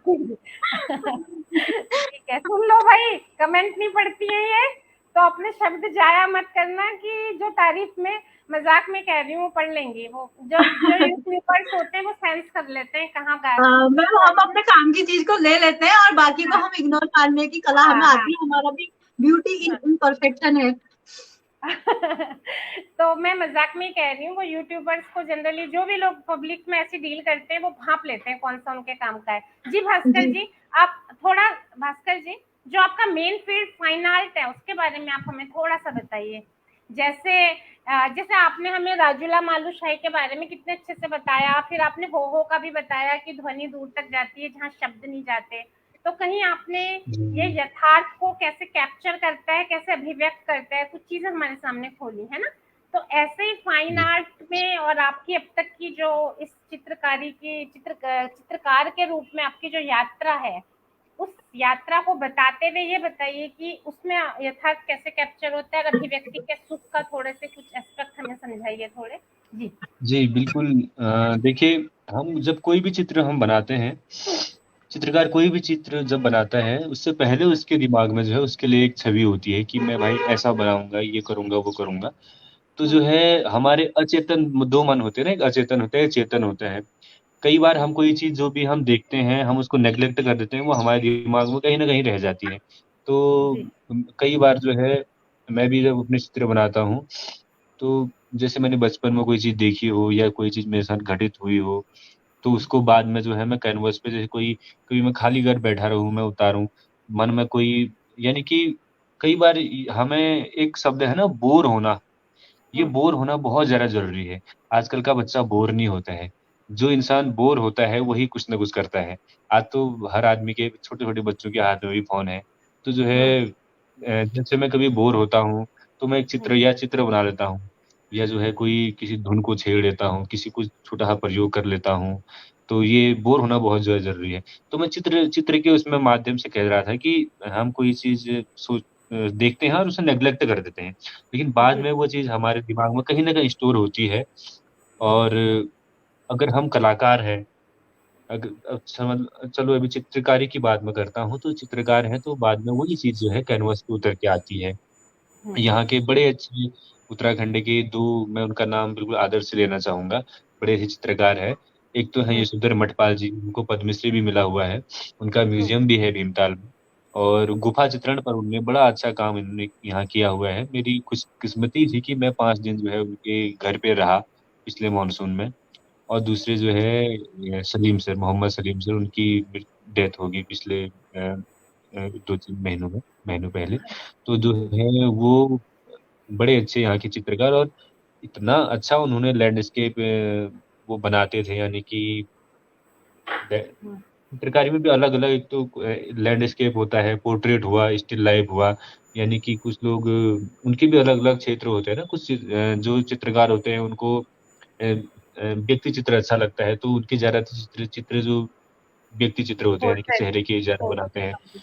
पोर्ट्रेट बनाते हैं, और कुछ लोग लैंडस्केप ज़्यादा बनाते हैं। तो सलीम सर जो है लैंडस्केप बड़ा अच्छा बनाते थे, बहुत ही सुंदर कलर कॉम्बिनेशन, यानी कोल्ड कलर का बड़ा अच्छा यूज़ करते थे। कलर में भी कुछ कोल्ड कलर होते हैं, कुछ वार्म कलर होते हैं, यानी कि कलर जैसे कोल्ड कलर, यानी कि जिनको देखते ही थोड़ी ताज़गी महसूस होती है, जैसे नीला हो गया, या फिर डार्क हरा हुआ, या सफ़ेद हुआ, ये कोल्ड कलर हुए। और वार्म कलर जिनको देख के मतलब थोड़ी डलनेस टाइप की, या फिर थोड़ी उदासी हल्की-हल्की इस तरह की कुछ आती है, जैसे नी लाल हुआ, या फिर नारंगी, पीला, इस तरह के। तो इस तरह के कलर होते हैं। तो फिर बाद-बाद में जिस तरह से एक चित्रकार चित्रकारी करते रहता है, तो उसके हाथ जो है उसी हिसाब से जो है दक्ष होते रहते हैं, और फिर उसको इन सब चीज़ों की समझ होती है। जैसे मैं मठपाल जी के वहाँ रहता था, तो वो एक चीज़ मुझे बड़े अच्छे से बताते थे, वो कहते थे, "बेटा वो दूर जो पहाड़ पर्वत दिख रहा है, वो बड़ा हल्का होगा, उसपे हल्का रंग होगा, क्योंकि जो है उसपे उसके आगे से जो है धुंधे छा जाती है। जैसे हम तारे देखते हैं तो वो टिमटिमाते क्यों हैं बेटा? क्योंकि उनके आगे से और ग्रह वो हमसे बहुत दूर है, इसलिए हमें टिमटिमाते नज़र आते हैं। अगर वो और दूर होते तो विलीन हो जाते।" और वो ऐसे कलर कॉम्बिनेशन बताती है कि जो दूर है बेटा, तो उसमें नीले में हल्का-सा तुम ब्रांड साइना, और हल्का-सा जो है तुम व्हाइट का मिक्सचर करके वो परत बनाओ। उसके बाद तुम उसके आगे वाला है उसको थोड़ा और डार्क बनाओ, आगे वाला, और जो सबसे आगे की पहाड़ी है उसको जो है बिल्कुल उस हरे में नीला इस तरह से मिलाकर उसको बनाओ। और ये सब चीज़ें वो बताया उन्होंने। तो अलग-अलग मौसम में भी जो है हमारे लैंडस्केप चेंज हो जाते हैं। गर्मी में अलग हमें जो है पहाड़ दिखेगा, जाड़ों में अलग पहाड़ दिखेगा, और मानसून में तो इतना साफ पहाड़ दिखता है कि धुला रहता है ना? हम्म, पूरा मतलब मौसम धुला रहता है, इस तरह का है। अब मौसम धुले से मेरे को ध्यान आ रहा है, हमारे कुमाऊँ के जो बड़े अच्छे कवि यहाँ रहे हैं, गिरीश तिवारी गिरदा, उन्होंने हम्म, जो है देखो ये मौसम जब धुला हुआ है, पहाड़ बिल्कुल धुले हुए हैं, तो जो है उनके मन में भी, वो भी तो एक कलाकार थे, तो जो है जी। उनके मन में एक भाव आया होगा, तो उन्होंने एक बड़ी अच्छी कविता उस टाइम लिखी होगी। उन्होंने जो सौंदर्य देखा होगा अपनी आंखों से, तो वो इस तरह से है कि हिंदी में ही है, हर कोई समझ लेगा इसको। हम्म। सावनी साँझ आकाश खुला है, ओ रे आए हाय रे, ओ दिगो लाली। ओ दिगो लाली यानी कि जब हम कोई बहुत प्यारी चीज देख लेते हैं, हमारे गांव में एक शब्द है, एक ग्रामीण आदमी बोलते हैं, दिगो कदू भला गणा, तो आहा, छानी खरी में धुआं उठा है, ओ रे आए हाय रे, ओ दिगो लाली। अब देखो कि मौसम में बिल्कुल गीला है, बारिश हो चुकी है, तो जो है एक हमारी जो दादी है गांव में, आमा जो है, वो बड़ी मुश्किल से जो है चूल्हा जला रही है, लकड़ी उसकी गीली है, तो कह रहे हैं कि मुश्किल से आमा का चूल्हा जला है, आहा, गीली है लकड़ी के गीला धुआं है।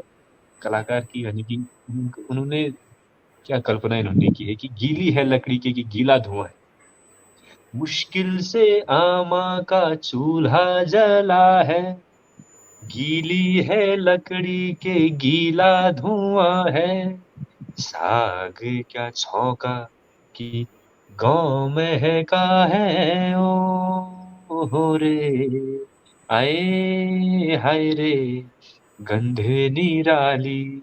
गंध भी महसूस करा दे रहे हैं, देखो। उसके बाद अगली लाइन है कि अ, हम्म, थन लागी बाछी की गै पंगूरी है, गाय धोने का संगीत, द्विदा द्विदा दूध धारे छूटी है। अब उसी ने देखा होगा, ये वही लिख सकता है जिसने जो है गाय धोते हुए अपनी ईर्जा को या किसी को देखा हो, वो झाग भरे बर्तन में आवाज आते हैं ना, द्विदा द्विदा की। अब देखो मैं मैं आगे कह रहा था कि जहाँ जहाँ शब्द नहीं जाते, वहां ध्वनियां चले जाती हैं, तो उन्होंने जो है ध्वनियों को शब्द में ले आया, ये चीज इसमें जो है वो ध्वनियों को शब्द में ले आया ना, कि क्या था वो? द्विदा द्विदा दूध धार छोटी है, और दुहने वाली का हिया भरा है, ओ हो रे आए हाय रे, लागी कुत क्याली, दूर कहीं कोई छेड़ रहा है, ओ हो रे न्योली सोर्याली, आए हाय रे न्योली सोर्याली, रे ओदिगो लाली। और लंबी रचना है, समय थोड़ा कम है, तो अब ज्योति कुछ बताएंगी। मुझे लग रहा है कि तुम, एक तो मेरा आज का प्रोग्राम ही खत्म करने का मन नहीं कर रहा है, और मुझे लग रहा है जितने भी लोग हमारे साथ प्रोग्राम में जुड़े हुए हैं, जो और इस समय मेरे को जो पेज के अंदर दिख रहे हैं, इस समय 1500 के आसपास दिख रहे हैं जुड़े हुए लोग, और बाद में भी लोग देखेंगे, उन सबको आपकी खुद लग जानी है। ये आप दोनों की खुद लग जानी है। ये राकेश बिहारी कहानीकार हैं, ये लिख रहे हैं कि अंशुए यथार्थ से रूबरू कराने वाला अप्रतिम प्रयास। तो धन्यवाद। अंशुआ तो और शब्द, स्वर और भाव की अद्भुत जुगलबंदी, तो बहुत ही अच्छा आप बोल, मेरे ना सवाल खो गए हैं एकदम। मुझे लगता है कि सुनते ही रहना, सुनते ही रहे, बस खाली बीच में बोलने को ही नहीं आ रहा है। अब भास्कर जी, आप मेरी जरा सी मदद करो, आप जी जी जी। ज्योति से एक सवाल पूछो मेरी तरफ से। क्या, अच्छा मैं ज्योति, पूछूं? आपको पता, हाँ पूछिए आप। ठीक। मैं तो पहुंच गई हूँ अ, वहाँ जहाँ गीले धुएं में। हाँ जी जी। ज्योति से सवाल मैंने कभी पूछे नहीं है, सवाल ना कभी, तो इस तरह से अच्छा, ये देखिए कि हमने चित्रकारी की बात की थी, और हाँ, जैसे इनकी आवाज में भी एक सच्चाई है बहुत, और एक अजीब, मतलब एक प्यारी सी सॉफ्टनेस। अभी अभी मेरे को इसके बाद जिस मालूशाही, जिस बुरांश वाले, जिस कहानी पे बोलना है, उस कहानी का नायक जैसा बनाने की कोशिश की है उन्होंने कि वो कुमाऊनी से कितना प्यार करता है इस पूरे अंचल से और उसके लोक गीतों में अपनी पूरी जिंदगी घुला देना चाहता है।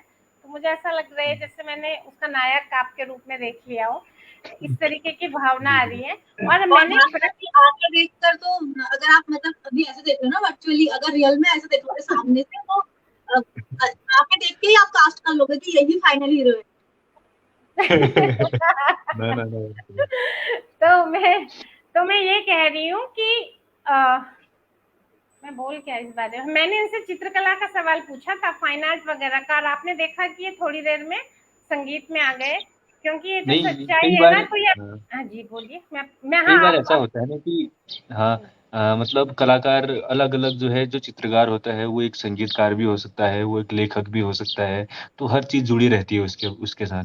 और ये मुझे लगता है जरूरी भी है, क्योंकि जैसे हम ललित कला के बारे में पढ़ते हैं ना, ललित कला में 5 कलाएं बताई गई हैं: चित्रकला, संगीत कला, मूर्ति कला और वास्तुकला, और एक संगीत कला के अंदर सब आ जाते हैं।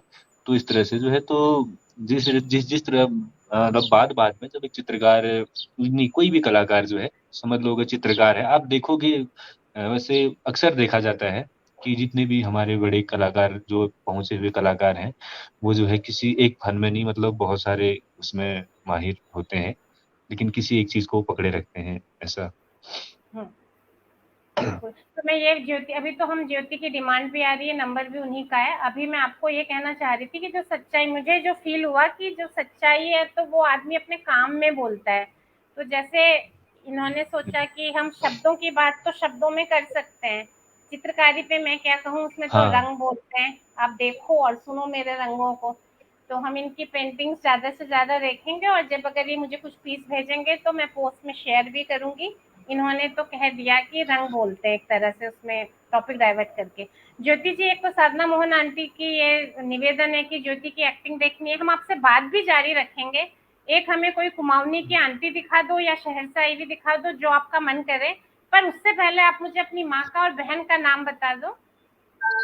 मेरी ये जो मम्मी है उनका नाम है विमला भट्ट, और वो मेरी विमला स्कूल में भट्ट। मदद जी। हाँ, और बहन का? और हाँ। मेरी बहन है छोटी सुमिता भट्ट, वो भी मेरी वीडियोस में बहुत बार आती है, और वो मेरी टेक्निकल असिस्टेंट भी है, वो कैमरा लेके भी कभी काम करती है, कभी वो मुझे वो कॉस्ट्यूम तो भी वो भी बनाती है। वही तो होंगी, वो जो एक जिसको आप बसंती गाना गाते हुए डांट रही हैं, जी जी बहन है ना वही। आपकी? वो भी बहुत तो अच्छा गाती है, बहुत ही ज्यादा अच्छा गाती है। वो तो गाती है। और उसका क्या है कि उसका भी मुझे फुल सपोर्ट रहता है, जैसे किसी नाटक में कोई कॉस्ट्यूम पहनना है या कोई मेकअप, तो बताइए कि ये ठीक नहीं लग रहा है या ये मेकअप ऐसा नहीं होना चाहिए, तो शी इज टेक्निकल असिस्टेंट कह सकते हैं उसे। नहीं, वो गाना भी बहुत अच्छा गा रही थी, वो तो ये भी कर सकती है जो आप कर रही, क्या करती हैं वो? वो मैम अभी पढ़ाई कर रही है जम्मू यूनिवर्सिटी से, बायोटेक, एमएससी बायोटेक। बायोटेक। हाँ, हरिमोहन शर्मा सर कह रहे हैं आपको कि भास्कर एक कंप्लीट कलाकार है। और ज्योति, मैंने आपसे आपकी मम्मी और बहन का नाम इसलिए पूछा कि जो लोक संगीत के चाहने वाले लोग हैं, जो अपनी मातृबोली के उसमें लगे हुए हैं, उनके मन में ही वो एक साझापन है। आप जी जब अपनी यूट्यूब से चीजें प्रेजेंट करती हैं तो उसमें आपकी मम्मी और आपकी बहन लगातार अभिव्यक्त हो रही हैं। अभिव्यक्ति एकदम एक बुनियादी चीज है, अभिव्यक्ति के बिना तो मनुष्य मनुष्य ही नहीं है। और वो अभिव्यक्ति वो उन दोनों को भी तुमसे मिल रही है। कब तुम बीच में अपनी एलएलबी वगैरह में जब जुडिशरी में बिजी हो जाओगी तो देखना उन दोनों के इंडिपेंडेंट भी आएंगे, है ना? हो सकता है मैम। क्योंकि अभी वो तुम्हारे माध्यम से अभिव्यक्त हो रहे हैं, इसलिए मुझे लगा कि हमें उनका नाम जानना है। अब आप कुछ एक बार हमें थोड़ा सा निवेदन आ रहे हैं बार बार। कोई एक आंटी दिखाइए कुमाऊं की। मेरे पास एक प्रॉप होना चाहिए ताकि मैं कैरेक्टर में जा सकूं, तब तक आप भास्कर से थोड़ा सा एक गाना सुनो। ठीक है। नहीं नहीं नहीं ज्योति, आप भास्कर जी से सवाल पूछ के जाइए, मुझे पता है आपको भास्कर आता से है। मैं ये सवाल पूछना चाहूंगी कि मतलब भास्कर आप मैं तो भास्कर से बड़ी हूँ उम्र में, लेकिन अगर मैं भास्कर की क्लास में होती तो मतलब भास्कर मेरा फेवरेट होता क्लास में, तो भास्कर की तो पॉपुलैरिटी भी बहुत है। तो भास्कर आपको किस तरीके के आपके फैन मैसेजेस करते हैं, और क्या मतलब रहता है आपका लोगों में आपके प्रति दीवानगी? वाह वाह वाह वाह, बहुत बढ़िया, बहुत ही बढ़िया सवाल पूछा, और ये यही पूछ सकती थी ज्योति। धन्यवाद ज्योति जी। ठीक है मैम, मैं हूँ प्रॉपरेटर। हाँ, फेवरेट आपके वो अभी भी हो सकते हैं, वैसे क्लास में नहीं है तो क्या हुआ, ज्योति के हाँ। फेवरेट तो हो ही सकते हैं आप अभी भी। जी जवाब दीजिए क्यों नहीं? ज्योति का। नहीं, ऐसी ज्योति ने पूछा कि किस तरह के लोग मैं, मतलब जो मेरे प्रशंसक हैं, जो मुझे थोड़ा मतलब मेरे काम को जो चाहते हैं, वो मुझे किस तरह से रिप्लाई वो करते हैं। तो ज्यादातर तो मतलब वही लिखते हैं कि बहुत अच्छा काम तुम करते हो अपने पहाड़ के लिए, इस तरह से। और फिर किसी से कुछ ज्यादा बात होती है तो फिर वो जैसे हमारे अपने वहाँ आने का मुझे निमंत्रण देता है, और मैं खुशी से जाता हूँ उसके वहाँ। खुशी से उसके गाँव में, मतलब उसके घर में 2-3 दिन रह के खा पी के वापस सारे टाइम वो मुझे पिठा भी लगाते हैं थोड़े बहुत। तो इस तरह का है। जैसे फिर उसके बाद मतलब जब मैं फ्री होता हूँ तो मैं चले जाता हूँ, ऐसा कुछ नहीं। क्या गिरा ऊपर से? एक तो मैं बाहर हूँ तो ऊपर से डर लग रहा है कुछ चिड़िया विड़िया ना गिर जाए। तो हाँ, मतलब प्रशंसक जितने मतलब मेरे चाहने वाले हैं, वो मुझे बुलाते हैं बड़े प्यार से कि अ, हमारे यहाँ प्रोग्राम हो रहा है, या फिर हम कुछ छोटा मोटा ये कर रहे हैं, आप आ जाइए। अगर मैं फ्री होता हूँ तो मैं चले जाता हूँ वहाँ। और बाकी मैसेज, अगर मुझे मैसेज भी इसी तरह के वही आते हैं, मतलब अच्छा कर रहे हो, सही है, इसको अनुरत आगे बढ़ाना, इस तरह की। मतलब बुरा बुरा तो कभी मुझे नहीं लगा कि किसी ने कहा अभी तक। कम ही लोग कहते हैं, नहीं वो कहते भी वैसे हैं कह तो देते ना, तुम्हारे घर में काफी पूरा है। हैं बुरा मतलब इधर धीरे केवल इधर शिफ्ट हो गई है। अरे नहीं, भास्कर, ज्योति भास्कर अच्छे हैं, बहुत अच्छे हैं, इसमें कोई दो राय नहीं है, लेकिन हाँ, कभी कभी ऐसा होता है कि जैसे मैं मुझे कोई चीज खलती है, समझ लो राजनीति से संबंधित बड़ी चीज, मुझे लगता है कि ये गलत हो रहा है, तो मैं उसको शेयर करता हूँ। तो कुछ लोग कहते हैं कि तू कलाकार है, कलाकार रह, इस चीज में मत जाए, ऐसा वैसा। लेकिन मैं उसको नेग्लेक्ट कर लेता हूँ कि जो चीज गलत है भाई, वो तो गलत ही है। क्योंकि मैंने इसमें अपनी एक, ये जो कविता थी, इसमें मैंने एक चीज लिखी भी थी ना कि सुनो सुनो म्यार दीदी भूलियो दाजू।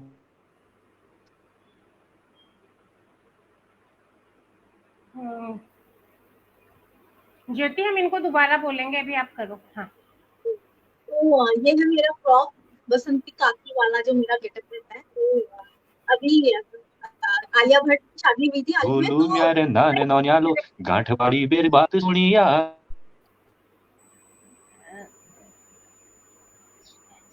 आवाज ना आ रही है आपका, थोड़ी? नहीं ये हम आपसे दोबारा दोबारा दोबारा गाना होगा, या फिर आप 1 मिनट रुक जाइए, थोड़ी देर रुकेंगे, क्योंकि अभी ओके। आपका हिल रहा है, ये दोबारा सुनेंगे हम। हाँ, ये सुन नहीं पाए थे हम। हाँ जी ज्योति जी। तो आलिया भट्ट की शादी हुई थी, तो अब मैं ज्योति भट्ट हूँ और वो आलिया भट्ट है, तो मुझे उससे अपना कोई रिश्ता कनेक्शन निकालना है ना, तो मैं बसंती काकी हूँ अभी। तो उस पे बसंती काकी का क्या रिएक्शन था। तो आलिया भट्ट तो यहाँ की बेटा, तय पणबू पणबू और मैं पणबू पणबू, ये भाई थे जय क्या करते हैं आप। भास्कर ये मुझे हंसाया है अभी। तो तय पणबू पणबू और मैं पणबू पणबू भाई भाई जय क्या करने आया आप। एक आखिर मदद करीन थे बसंती क्या तुमले आया, मैंने ये सब तैयारी कर चाहिए भी, मैंने देख चू अब तैमा को सकुन आखिर गा को तो वह साव पाथू कोवा पिठा लगू, सब काम उन्हें भी मके मजरनी भी, यह पापा है हमारे सब्जेक्ट यही लिखनी दहेज, आपको लिखू थे मत दहेज। आई मेरा के काम न हरे अगले साल मतलब यूं ना पर चलकर मतलब ने बोलू तक। तो इसका हिंदी में मतलब है कि आलिया भट्ट ने मुझे अपनी शादी में नहीं बुलाया है, तो अगले साल को जब मैं अपने बेटे की शादी करूंगी तो मैं भी उसे नहीं बुलाऊंगी। तो पहाड़ में जो रिचुअल्स होते हैं कि स्वाल पथाई करनी होती है या साड़ी धोती बांटनी होती है, तो वो आंटी लोग का जिम्मा होता है करने का। तो अब वो कह रही है कि उसे चिंता है कि आलिया की शादी में ये सब काम कौन करेगा।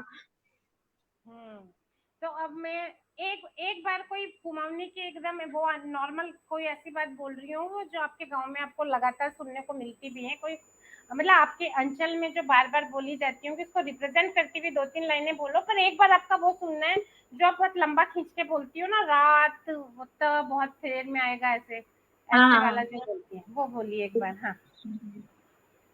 हाँ जैसे कोई पहाड़ी बीमार जब हो जाती है आंटी, तो वो ऐसे बोलती है, को पढ़ो रात भर धरती में सिरान न धरी, यो साल मैंने बचनी, अब मैंने बचनी यो साल, तो काय हरी पत्ती गोई ढूंढे तो मिल लीजी, यो साल ते मेरा बचन मुश्किल छे रे, मैंने बचनी यो साल।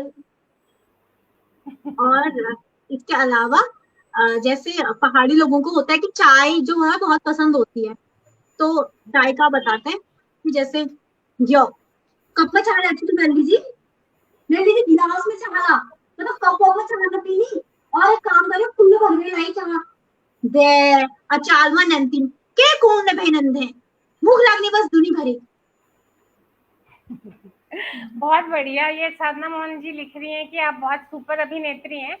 बट ज्योति एक बात बताओ, क्या ये वहाँ भी होता है? मैंने मतलब कुछ क्षेत्रों का तो मैंने सुना है कि वहाँ ये कहा जाता है, पर आपके इस तरह के बहुत सारे वीडियोस हैं कि जहाँ पे जिसके घर गृहस्थ है, जो जहाँ मेहमान आया है, वो 3-4 घंटे तक ये बोलता चला जाता है चाय बनाती हूँ, पर बनाता नहीं है। ऐसा होता है? अल्मोड़िया चाल जो है उसी का एक पार्ट है वो। अल्मोड़िया चाल में फेमस है एक चीज की, अल्मोड़ा वाले जो होते हैं वो बहुत चालाक होते हैं। जैसे आप उनके घर पे जाओगे तो बोलेंगे कि आप क्या लाए हो, और जब आप उनके घर पे जाओगे तो बोलेंगे कि आप हमको क्या दोगे। मतलब हर एंगल से उनको अपना फायदा देखना होता है। तो वो कहते हैं चाह बड़ूचू मतलब चाय बना रहे हैं लेकिन बनाएंगे नहीं।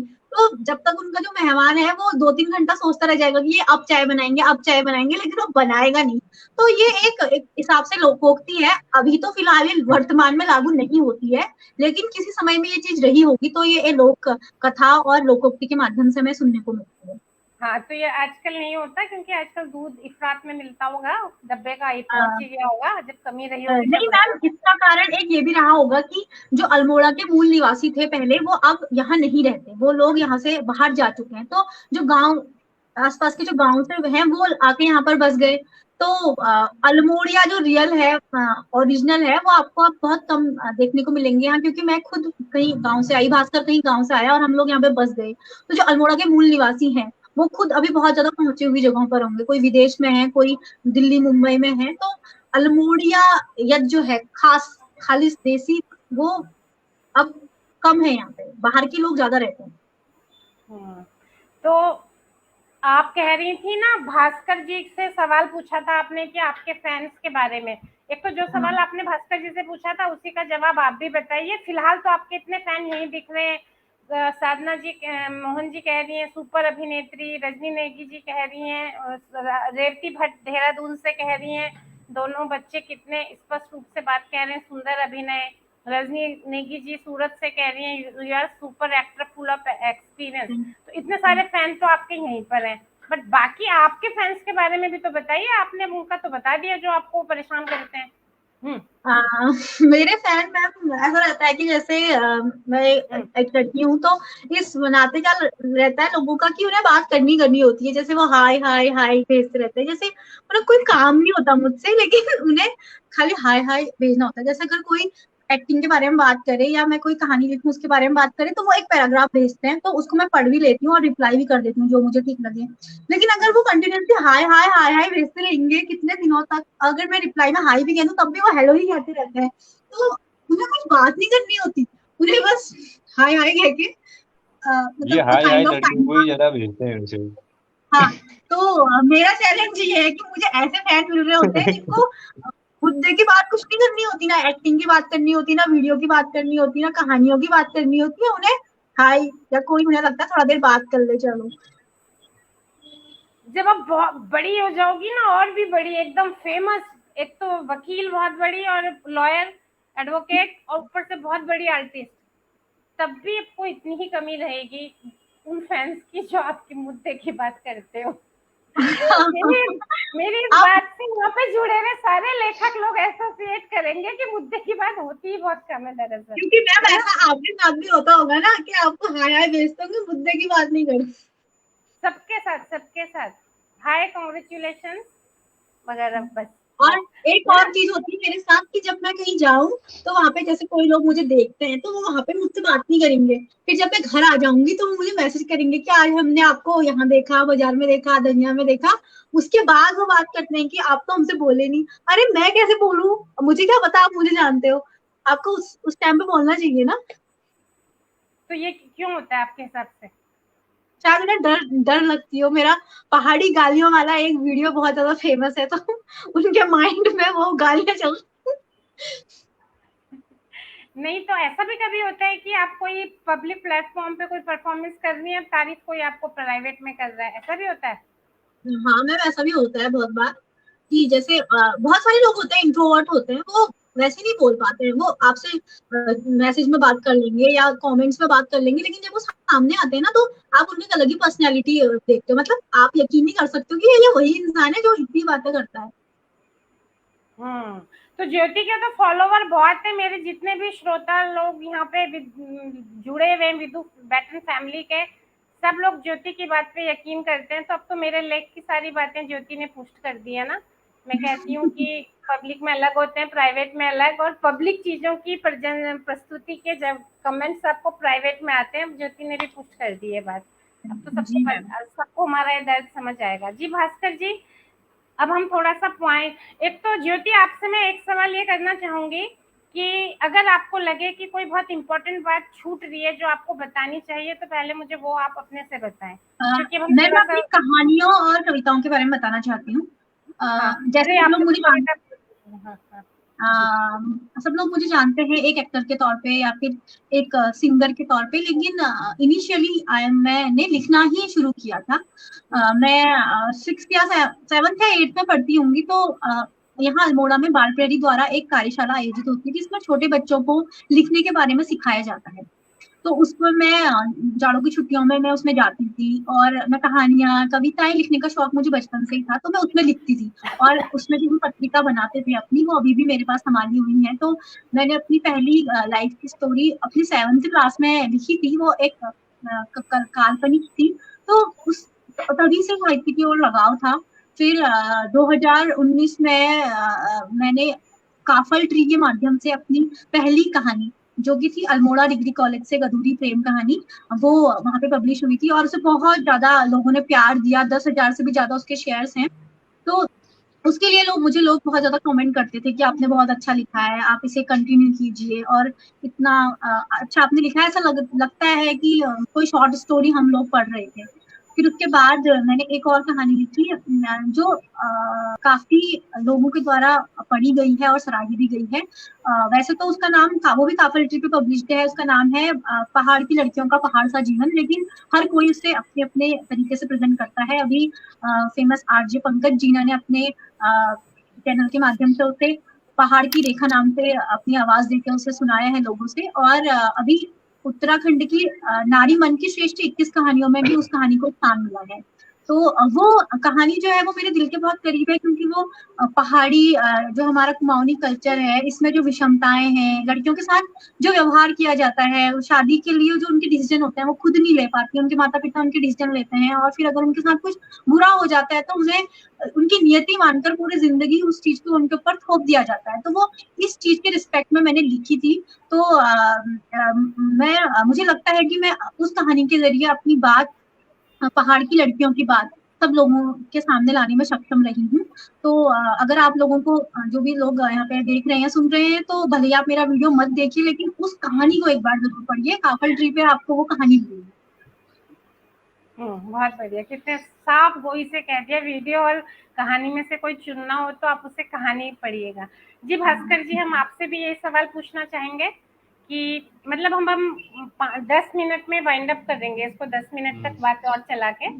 तो अभी मैं ये पूछना चाहूंगी कि कोई बात आपकी जो रह गई हो, आप कहना चाहते हो, तो वो आप कहें। हाँ, मैं यही कह रहा हूँ जो ज्योति ने कही बात कि समानता पे ना, हमारे पहाड़ में ये चीज बहुत मतलब जड़ इसकी बहुत मजबूत है कि देखो कि एक बेटे की चाह, मैं अब दूसरे का उदाहरण क्या दूं, खुद का बताता हूँ। मेरी 4 बहनें हैं मुझसे बड़ी, मैं सबसे छोटा हूँ। ये मेरे घर की बात नहीं है, हर घर की बात है लगभग लगभग।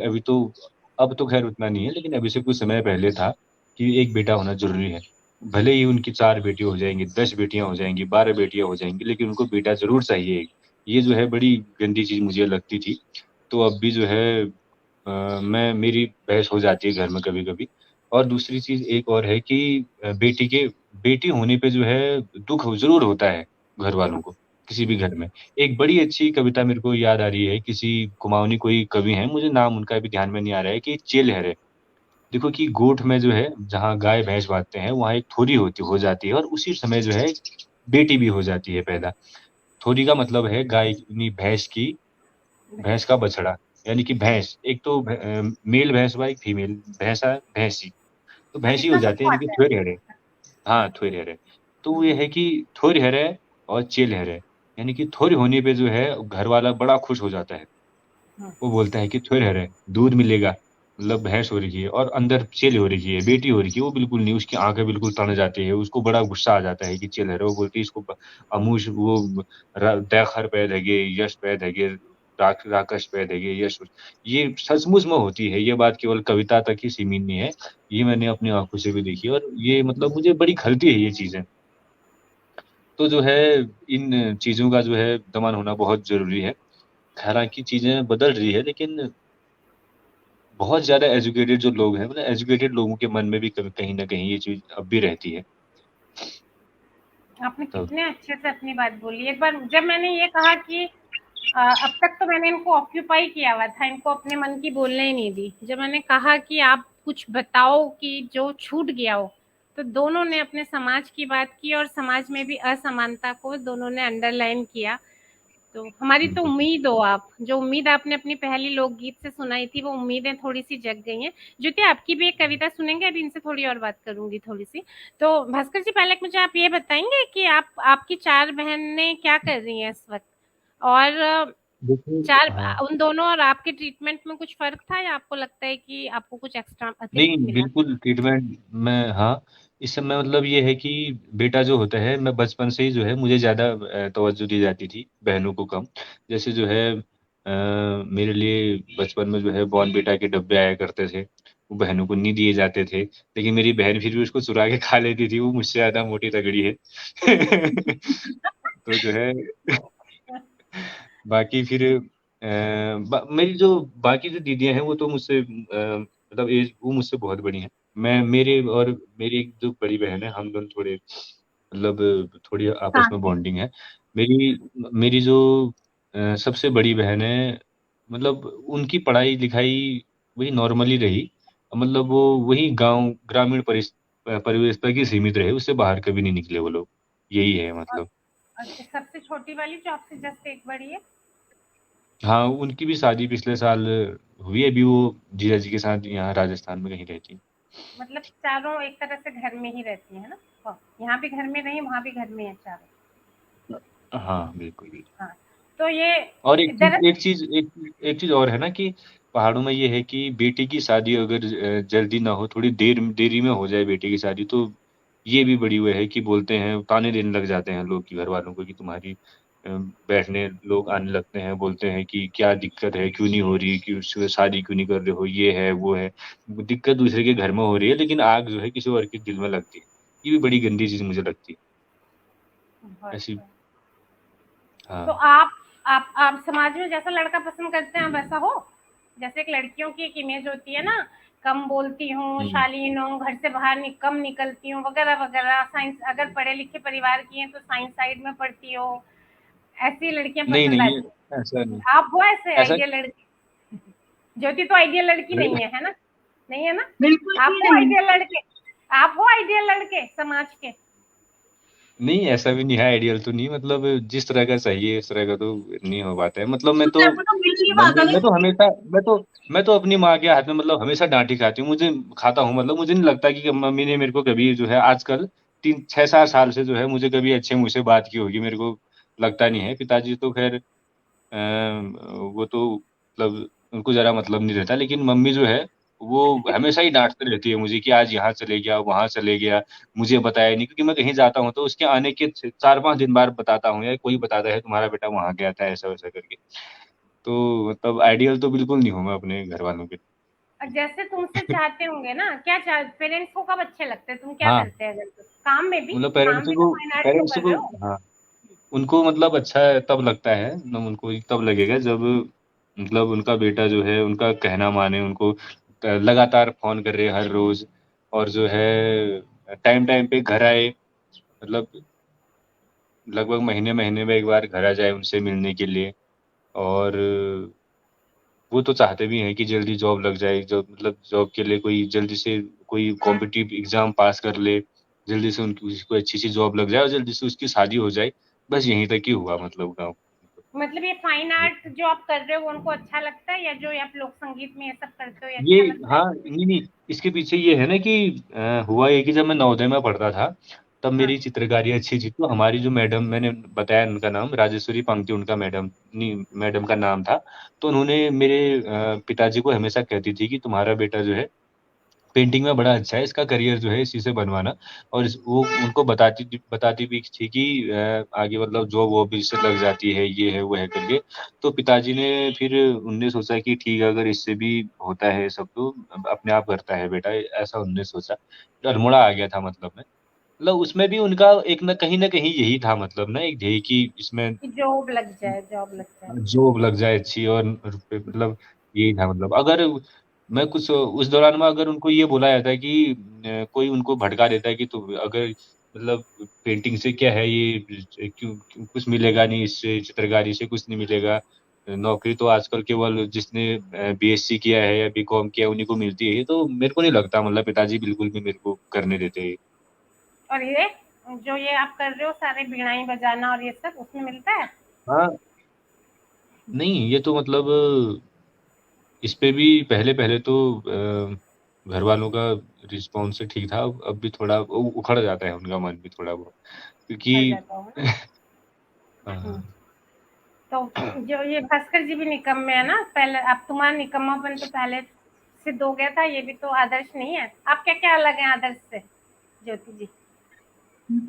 जी आदर्श तो हम पहले ही नहीं थे, क्योंकि हमने तो पहले ही अपनी लीग तोड़ दी ना। हमने तो कभी सोसाइटी के नॉर्म्स को और फैमिली के नॉर्म्स को पहले ही नहीं माना, तो हम तो उसी दिन बिगड़े घोषित, मतलब डिक्लेयर नहीं हुआ लेकिन अनडिक्लेयर्ड बिगड़े हुए हैं। डिक्लेयर अब कर दिया है ना। कविता अब सुनानी चाह रही है? सुनाइए सुनाइए, कविता जी सुनाइए। हाँ, वैसे मैं कविता में मेरी थोड़ा फीस माफ है, मैं इतनी अच्छी कविताएं नहीं लिख पाती हूँ। लेकिन मैं मुझे लगता है कि मैं भाव लिखती हूँ, मतलब इसकी मुझे ज्यादा टेक्निक ज्यादा पता नहीं है। तो मैंने एक हमें भी नहीं लड़कियों हमें भी नहीं आते, हमें भी भाव सुनना ही आते की हैं। पोएम लिखी थी, वो मैं पहली बार आपके ही मंच से साझा कर रही हूँ, क्योंकि मैं अपनी पोएम्स को छुपाती हूँ। मुझे लगता है वो मेरी बहुत निजी चीजें हैं, कहानियां दुनिया के लिए हैं और कविताएं मुझे लगता है मेरे अपने पर्सनल शांति के लिए हैं। तो जब मैं परेशान होती हूँ तो मैं लिखती हूँ, तो मुझे लगता है कि everything is not a subject of publication. तो एक कविता मैं सुना रही हूँ जो मैंने आज तक कहीं साझा नहीं की है। कविता है लड़कियों के लिए। सुनो लड़कियों, कोई याद नहीं करेगा तुम्हें कि एक दिन तुमने कितना स्वादिष्ट खाना बनाया था, कि एक दिन कितनी सुंदर दिखी थी तुम, कि एक दिन पूरे घर की साफ सफाई तुमने अकेले की, कि एक दिन बीमार होने के बाद भी तुमने निभाए सारे मेहमान, कि एक दिन त्योहार में लट्टू की तरह घूमी पूरा दिन, कि एक दिन अपना मन मारकर तुमने मान ली थी घर वालों की बात, कि एक दिन परीक्षा के पहले भी तुम रसोई संभालने में जुटी रही, कि एक दिन घर की देखभाल के लिए तुमने छोड़ दिया था कॉलेज, कि एक दिन पैसे की कमी के कारण तुमने नहीं लिया वो पसंदीदा दुपट्टा। ये तब है कि इन चीजों के लिए लड़कियों को कभी याद नहीं रखा जाएगा, लेकिन तुम्हें याद रखा जाएगा कि तुमने इस दुनिया को रहने लायक बनाने में कितना योगदान दिया, कि तुमने छोटे छोटे स्वार्थों के लिए अपनी मानवता को नहीं मरने दिया। तुम्हें याद रखा जाएगा कि तुमने इतिहास के 2 पन्ने अपने नाम कर लिए, कि तुम्हें देखकर सैकड़ों लड़कियों के सपनों को पंख मिले। बहुत बढ़िया और बहुत बहुत धन्यवाद। ये हम लाइव होने से पहले कह रही थी कि मैंने कभी अपनी कविता कहीं नहीं पढ़ी, ये मेरा विदूष बैटन के लिए खास पेशकश है मेरी ओर से कि आज मैं पहली बार यहीं पढ़ूंगी। बहुत बढ़िया, बहुत मुझे लगता है कि मैं कविताएं इतनी अच्छी नहीं लिख पाती हूँ, मैं लिखती भी हूँ कहीं कभी पब्लिश भी करो तो लोग कहते हैं बहन तू रहने दे, तू कविता मत लिख, तू वीडियो बना और तू कहानी लिख। तो नहीं, हमें ये बहुत अच्छी लगी आपका संदेश। वैसे युवाओं का संदेश आ गया है। और हरिमोहन शर्मा सर बोल रहे हैं, अब ये तो मेरे भी टीचर हैं, प्रोफेसर हरिमोहन शर्मा सर, तो अब इनको पसंद आई है तो अच्छी ही होगी फिर, है ना। Thank you sir.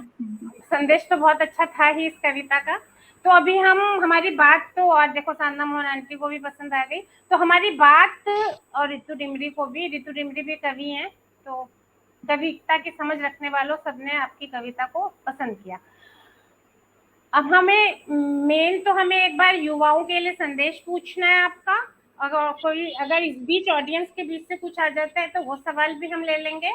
और उसके अलावा मुझे तो आपसे ये पूछना है कि जैसे आप टाइम कैसे निकाल पा रही है जुडिशरी सर्विस के लिए, और आपका जो तालमेल है वो आप उसको किस तरीके से आप देख रही हैं कि कैसे तालमेल कर पाती हैं आप, इतनी मेहनत जो करती हैं, पढ़ती हैं, सब कुछ करती हैं, और उसके साथ वकालत की तैयारी का। जी, क्योंकि उसको तो पढ़ना भी पड़ता है।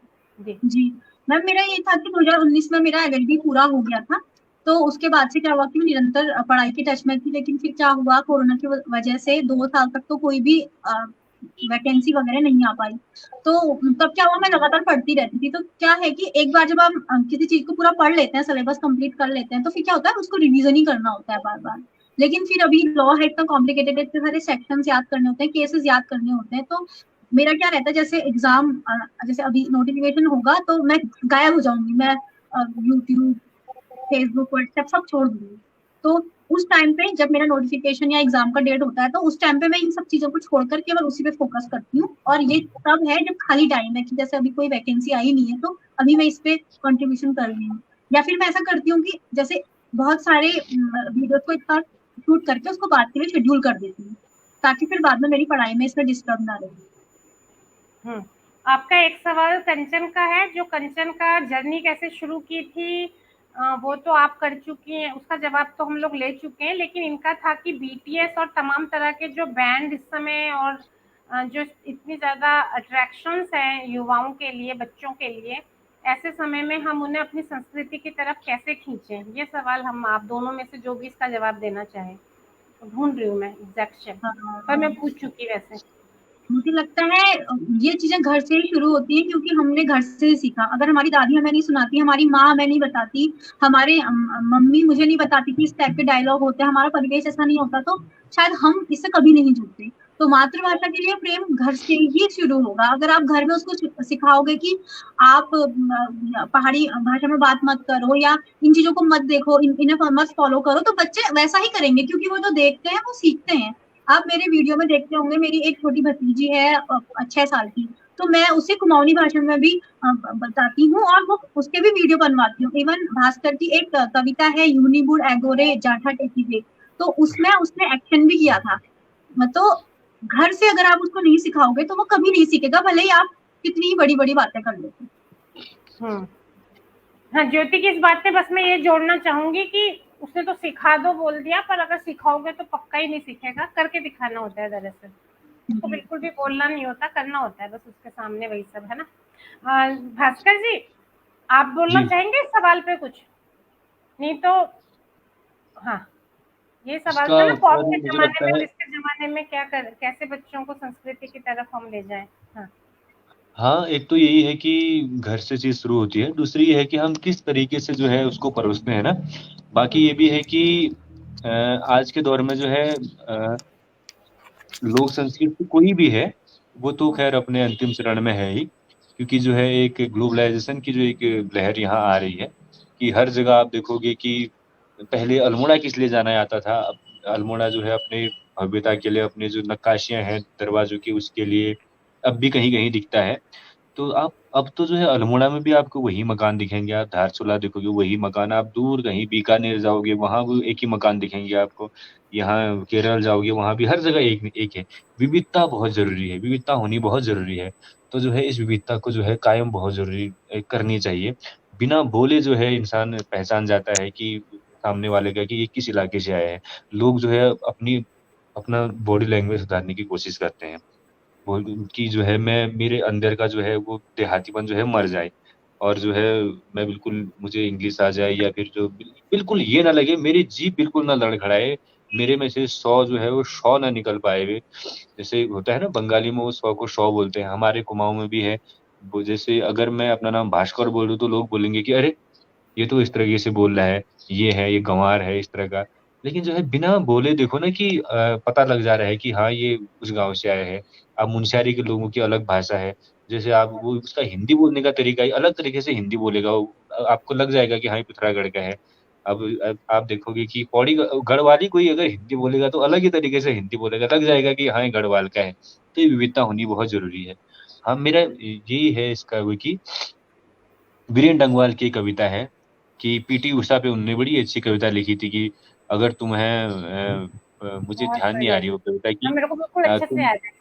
हाँ। आपको याद होगी। हाँ, अगर याद है तो आप सुना हमें दीजिएगा। कविता नहीं सुनानी, आपके भाव एकदम आपने अपनी भाषा में उतने ही अच्छे से हाँ, कन्वे कर दिया कि बिल्कुल वही पीटी पीटी उषा उषा की चप चप खाती है, ये सबसे उसको नहीं जज करेंगे। मतलब उसका हाँ, जो मैनरिज्म है, वो जो तुम सो कॉल्ड सभ्य लोगों के मैनरिज्म से अलग है। वो चप चप करके खाती होगी, ये करती होगी, लेकिन उसकी टांगों में हम्म, फुर्ती और बिजली दौड़ती है ना। तो बिल्कुल बिल्कुल ये था, बिल्कुल है बिल्कुल, ना। बहुत बहुत तो आप, तो तो मेरा इसी भास्कर, तरह का। हाँ, जी जी। भास्कर जी ने अब छोटा छोटे बहुत ही सहज सादगी भरे अंदाज में इतनी बड़ी बात कह दी कि अगर हम बड़े लोग खुद एक तरीके की मानसिक गुलामी में जीते हों, हम अपनी हाँ, संस्कृति के प्रति विश्वस्त नहीं है, आश्वस्त नहीं है, हम खुद एक हम्म, कॉम्प्लेक्स में हैं और पूरे टाइम हमारे से जो हायर क्लास है उसको कॉपी करने की कोशिश करते हैं, तो भाई बच्चा तो यही करेगा। इतना ही तो फर्क है हाँ, कि हमारे नहीं सामने आएगा ना उसमें। हॉराइजन इतना बड़ा नहीं था, बच्चे के लिए पूरा दुनिया खुल गई है पूरी। बिल्कुल बिल्कुल बिल्कुल सही। बिल्कुल। इतना सटीक जवाब भास्कर जी आपने दिया है कि पहले तो हम, मेरा कहना, पहले तो अपनी आजादी को पाना होगा, अपने अपने खुद को पाना होगा। तो जब हम खुद होते हैं तो बच्चे खुद से सीख लेते हैं। इन दोनों की बात से मुझे यही समझ में आया। ज्योति जी, आप एक संदेश, एक रवायत है इस कार्यक्रम की कि आप युवाओं को क्या संदेश देना चाहेंगी अपनी तौर से, और बड़ों को। बड़ों से मेरा मतलब होता है जो डिसीजन मेकिंग बॉडीज होती हैं घर में, पेरेंट्स, प्रिंसिपल्स, बॉसेस, रिश्तेदार, लड़कियों के लिए असंख्य, है ना। हाँ। युवाओं के लिए तो मैं यही कहना चाहूंगी कि आपको जो लगता है, आप, क्योंकि हमें लाइफ के अंदर इंट्यूशंस मिल रहे होते हैं कि आपको ये करना है, ये करना है, हम उसे इग्नोर करके कुछ और चीज कर रहे होते हैं। एक बुक है द अल्केमिस्ट, पाओलो कोएल्हो की। तो मैं उस बुक को मैंने पढ़ा और मुझे लगा कि उस बुक ने मेरी लाइफ चेंज की है। तो उस बुक को अगर पॉसिबल हो तो आप पढ़िए, और जो आपको अच्छा लगता है वो कीजिए। हालांकि जीने के लिए हमें कोई ना कोई चीज चाहिए होती है, लेकिन आपके अंदर जो एक कला होती है, उस कला को कभी मत मरने दीजिए, क्योंकि वो जो है वो आपको बचाएगी, वो आपको भीड़ से अलग करती है। तो जरूरी नहीं है कि हर कोई वीडियो ही बनाए या बोले। हर हर कोई अलग अलग काम कर सकता है। कोई अच्छी बुनाई करता है, कोई अच्छा खाना बनाता है, कोई अच्छा आर्ट बनाता है, नेल आर्ट बनाता है, कुछ भी बनाता है। तो आप सबसे पहले ये मत समझिए कि वो काम कम है। ये सबसे बेकार मेंटेलिटी है। ये छोटा काम है, ये बड़ा काम है। और सरकारी नौकरी के लिए हमारे समाज में ऐसा बना दिया है कि अगर आपके पास सरकारी नौकरी नहीं है तो आप बेकार हैं, जबकि ये बिल्कुल वाहियात बात है। और अभी तो जो दौर है वो स्वरोजगार का है। तो जो लोग खुद के दम पे कर रहे हैं, जैसे हम देख रहे हैं कि MBA चाय वाला है, या फिर कोई भी है, जो लोग लीक से हटकर चल रहे हैं, दुनिया उन्हें फॉलो कर रही है। तो आप केवल अपने दिल की बात सुनिए। एक बार अगर आप फैसला ले लेते हैं तो आपके 90% प्रॉब्लम तो वैसे सॉल्व हो जाती है। फिर आपके अंदर हिम्मत भी आ जाती है दुनिया से लड़ने की। आप इवन अपने पेरेंट्स से भी लड़ लेते हैं। बस आपको क्या करना है, वो डिसीजन लेना है, अपने मन को मजबूत करना है, और डरना तो किसी से भी नहीं है। तो ये मेरा मैसेज है यूथ के लिए। और जो बड़े डिसीजन मेकर्स हैं एक उनसे मिनट, मैं एक मिनट, एक मिनट, एक मिनट। ज्योति जी जब तक अपनी बात शुरू करेंगी, खत्म करेंगी, भास्कर जी आप चाहें तो एक बार हुड़का दिखा सकते हैं हमें? कुछ बंदोबस्त हो सकता है तो देखो, अगर हो सकता है तो देखो, नहीं हो सकता तो कोई बात नहीं। हाँ ज्योति जी। तो हाँ, मैं दिखाता हूँ। और जो बड़े लोग हैं या डिसीजन मेकर्स हैं उनसे मैं ये बात कहना चाहूंगी कि आप लोग हम लोगों को जज करना बंद कर दीजिए। क्योंकि जब से हम पैदा होते हैं हमें जज करना स्टार्ट कर दिया जाता है कि छोटे बच्चे हैं तो ये कर रहा है, अच्छा ये नहीं कर रहा है, ये ऐसा क्यों नहीं कर रहा है, ये ऐसे क्यों बोल रहा है, ऐसे क्यों चल रहा है। तो स्टॉप जजिंग अस। हम जो हैं, we all are the product of our childhood. जिस हिसाब से हमें बचपन में पाला जाता है वही हमारे साथ लाइफ लॉन्ग चलता है। अगर आप लोग हमें उस एज से, उस फ्रेजाइल एज से अच्छे से निकाल के लाएंगे तो हम बहुत अच्छे इंसान बनेंगे। लेकिन अगर आप हमारे दिमाग में बचपन से कूड़ा कचरा भरने में लगे, हमें उस प्रकार से ट्रेन करने में लगे, तो हम कभी आगे नहीं बढ़ पाएंगे। हम समाज की उन्हीं जंजीरों में, उन्हीं गुलामी में जकड़े रहेंगे। तो हम तो इस बात को समझ पाए क्योंकि हमें साहित्य की दृष्टि मिली, साहित्य का साथ मिला। तो मुझे लगता है कि मैं आज जो भी हूँ उस साहित्य की वजह से हूँ, जो मैंने पढ़ा। अदरवाइज हमारी अपब्रिंगिंग भी ऐसे ही हुई है कि आप ये मत कीजिए, वो मत कीजिए, रिस्ट्रिक्शंस हैं, या फिर कोई स्टीरियोटाइप है कि आपको इसी स्ट्रीम में पर्टिकुलर पढ़ाई करनी है, जो मैंने पहले भी बताया। या फिर आपको, मैं 25 की हो गई हूँ अभी, मुझे भी ये बातें सुनने को मिलती हैं कि आपकी शादी नहीं हो रही है, या फिर कौन इससे शादी करेगा, अभी इसकी उम्र चली गई है, या फिर ये तो वीडियो बनाती है, पहाड़ी में बोलती है। तो ये स्टीरियोटाइप को आप तोड़िए और अपने बच्चों को सपोर्ट कीजिए। अब उनके टैलेंट को देखिए ना, आप उसे एक इंसान के तौर पर बिना जज करे प्यार क्यों नहीं किया जा सकता? क्या इंसान की कीमत सिर्फ यही है कि वो आपको कुछ पैसा कमा के दे? बिना किसी चीज के एक बार सब कुछ भूल भाल के एक बार अपने बच्चे को प्यार करके देखिए। बस मैं यही कहना चाहती हूँ, उसको समझिए, उसकी बात को सुनिए। ये मत सोचिए कि उसके किसी काम से आपकी नाक कटने वाली है। उसे आप इंसान के तौर पर ट्रीट कीजिए। आप अपने टूटे हुए सपनों को उसके ऊपर मत थोपिए। वो आपके जिंदगी के लिए रिस्पॉन्सिबल नहीं है। उनको अपनी जिंदगी जीने दीजिए और एक सर्टेन एज के बाद उन्हें उड़ने दीजिए। जब वो अपना अच्छा बुरा समझने में सक्षम हो जाते हैं तो उन्हें उड़ने के लिए आकाश दीजिए। फिर देखिए वो कितनी ऊंची उड़ान तय करते हैं। आप सोचते हैं कि 30-32 साल तक भी वो आपके हिसाब से चले, आपके हिसाब से खाना खाएं, आपके हिसाब से उठे बैठे, तो मुझे नहीं लगता कि इस दिशा में, इस दशा में कोई इंसान अपना सपनों की उड़ान को पा पाएगा या वो ऊंचा उड़ पाएगा। क्योंकि आजादी बहुत ज्यादा जरूरी है और उससे, उसकी बातों को समझिए, उसे जज करना बंद कीजिए। बस यही मैसेज देना चाहूंगी। बहुत धन्यवाद। हालांकि 32 साल बाद भी बंद नहीं होता, 92 तक भी बंद नहीं होता। जी, बहुत ही प्यारी बातें ज्योति ने बोली हैं कि उसे उस फ्रेजाइल एज से बाहर निकाल के लाइए, फिर देखिए। हाँ जी, यही सवाल आपसे था। और एक सेकंड, हाँ, मैं अभी अपने हिस्से का सारा एक साथ बोल दे रही हूँ। यही सवाल छोटे युवाओं के लिए और बड़ों के लिए मैसेज। तो और उसके बाद फिर एक चीज ये थी, वो हट गए अभी। फिर एक चीज मुझे ये बोलनी थी कि एक व्यक्ति ने, किसी सज्जन ने ये लिखा था ना कि कुमाऊनी भाषा नहीं बोली है। इस बारे में आपका क्या विचार है? हम उसे मातृभाषा कह रहे हैं आप? जी मैम, मैंने जहाँ तक अपने बड़ों से, जैसे महेश कुनिठा जी से, या फिर डॉक्टर हयात रावत पहरू के संपादक हैं नवेंदु मटपाल जी से, जो बातें सुनी है या सीखी है, मुझे उससे ये पता चलता है कि कुमाऊनी एक भाषा है। जैसे लोग कहते हैं कि इसके लिए लिपि नहीं है, लेकिन देवनागरी लिपि तो है। हिंदी भी देवनागरी में लिखी जा रही है और मराठी और अन्य भाषाएं भी देवनागरी लिपि में लिखी जाती हैं। तो लिपि का तो क्वेश्चन उठता ही नहीं है, सवाल पैदा ही नहीं होता। और जो दूसरी बात है कि साहित्य सृजन होना चाहिए, तो साहित्य सृजन है इसमें। हिंदी के जो लेखक है गुमानी पंत, उन्होंने कुमाऊनी में भी रचनाएं करी हैं। सुमित्रा नंदन पंत ने भी कुमाऊनी में एक पोएम लिखी है। और उसके अलावा बहुत बड़े बड़े हमारे रचनाकार रहे हैं, मथुरा दत्त मटपाल जी रहे हैं, और अन्य लोग रहे हैं। तो इतना ज्यादा साहित्य है इसमें कि इसे एक भाषा का दर्जा दिया जा सकता है। लेकिन ये है कि हमारा राज्य बाद में बना और हम लोगों की एक दौर आया वो, जब हम लोग अपनी मातृभाषा और चीजों के प्रति उदासीन रह गए। तो उन गलतियों को हमें अभी भुगतना पड़ता है कि जो हमारी मातृभाषा को 8वीं अनुसूची में भी दर्जा नहीं दिया गया है। और फिर बात हो जाती है कि इसके मानकीकरण की, कि जैसे मैं अल्मोड़ा में रहती हूँ तो मैं अलग कुमाऊनी बोलती हूँ, भास्कर बागेश्वर में रहता है तो वो अलग बोलता है, या कोई पिथौरागढ़ में रहता है तो वो अलग बोलता है। तो ये मानकीकरण का प्रॉब्लम, जो लोग कहते हैं कि मानकीकरण होना जरूरी है, तो ये धीरे धीरे होगा, एक रात में तो ये काम नहीं हो सकता है। तो मैं इसको भाषा ही मानूंगी। बहुत सही। भास्कर जी, आप हैं हमारे साथ? इन्हीं से हमारा बात खत्म। हाँ जी भास्कर जी, एक तो जल्दी से मैसेज बता दी। मुझे ये बताइए कि जो आप ये बजाएंगे हुड को, हेलो, आप मुझे सुन पा रहे हैं?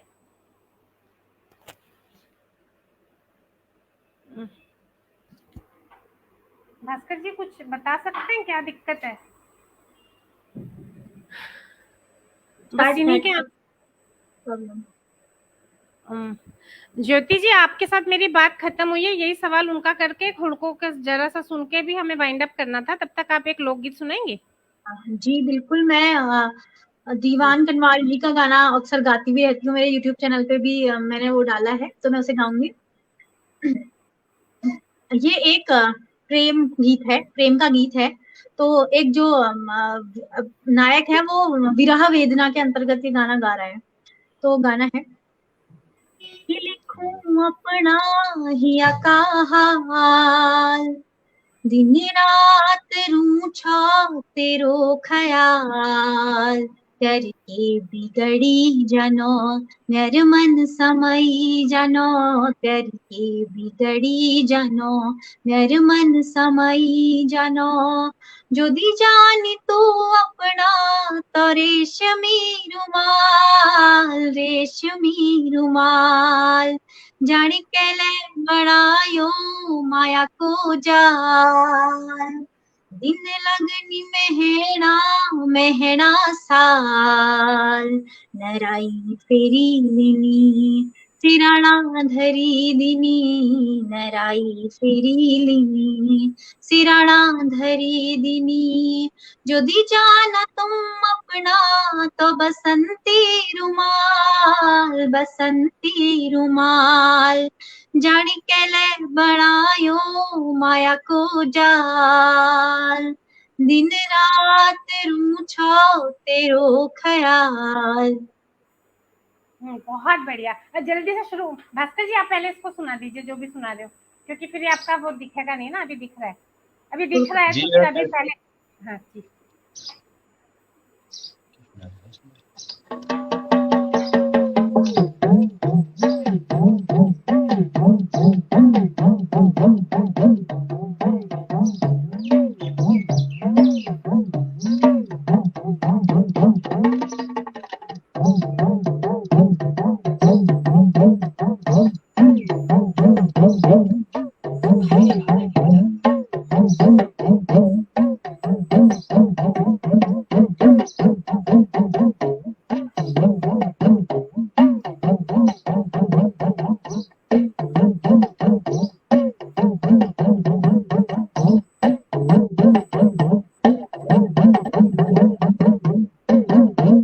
इस तरह से है। इसके साथ फिर मतलब गीत भी गाए जाते हैं। मैं चाहती हूँ कि भास्कर और मैं गिरदा का जैता एक दिन तो आलो गाएं, और उसमें भास्कर ये हुड़का बजाए, दोनों जने गाएं, मुझे तो थोड़ा याद नहीं है। हाँ, उसमें एक सेकंड ऐसा करेंगे कि भास्कर जी आप युवाओं को और बड़ों को संदेश दे दें, और अगर कुमाऊनी भाषा बोलें कि बोली बोलें, इस पे आपका कोई विचार हो तो शॉर्ट में वो बताएं। फिर मैं सबको नमस्कार थैंक यू कर दूंगी, आपके गीत के साथ ही शो खत्म करेंगे। I mean, उसके बाद मैं दोबारा नहीं आऊंगी स्क्रीन पे सिर्फ आप दोनों रहोगे, मैं रिमूव कर दूंगी खुद को, है ना? ठीक है जी। हाँ, मेरा संदेश ये है कि सबसे पहले जो है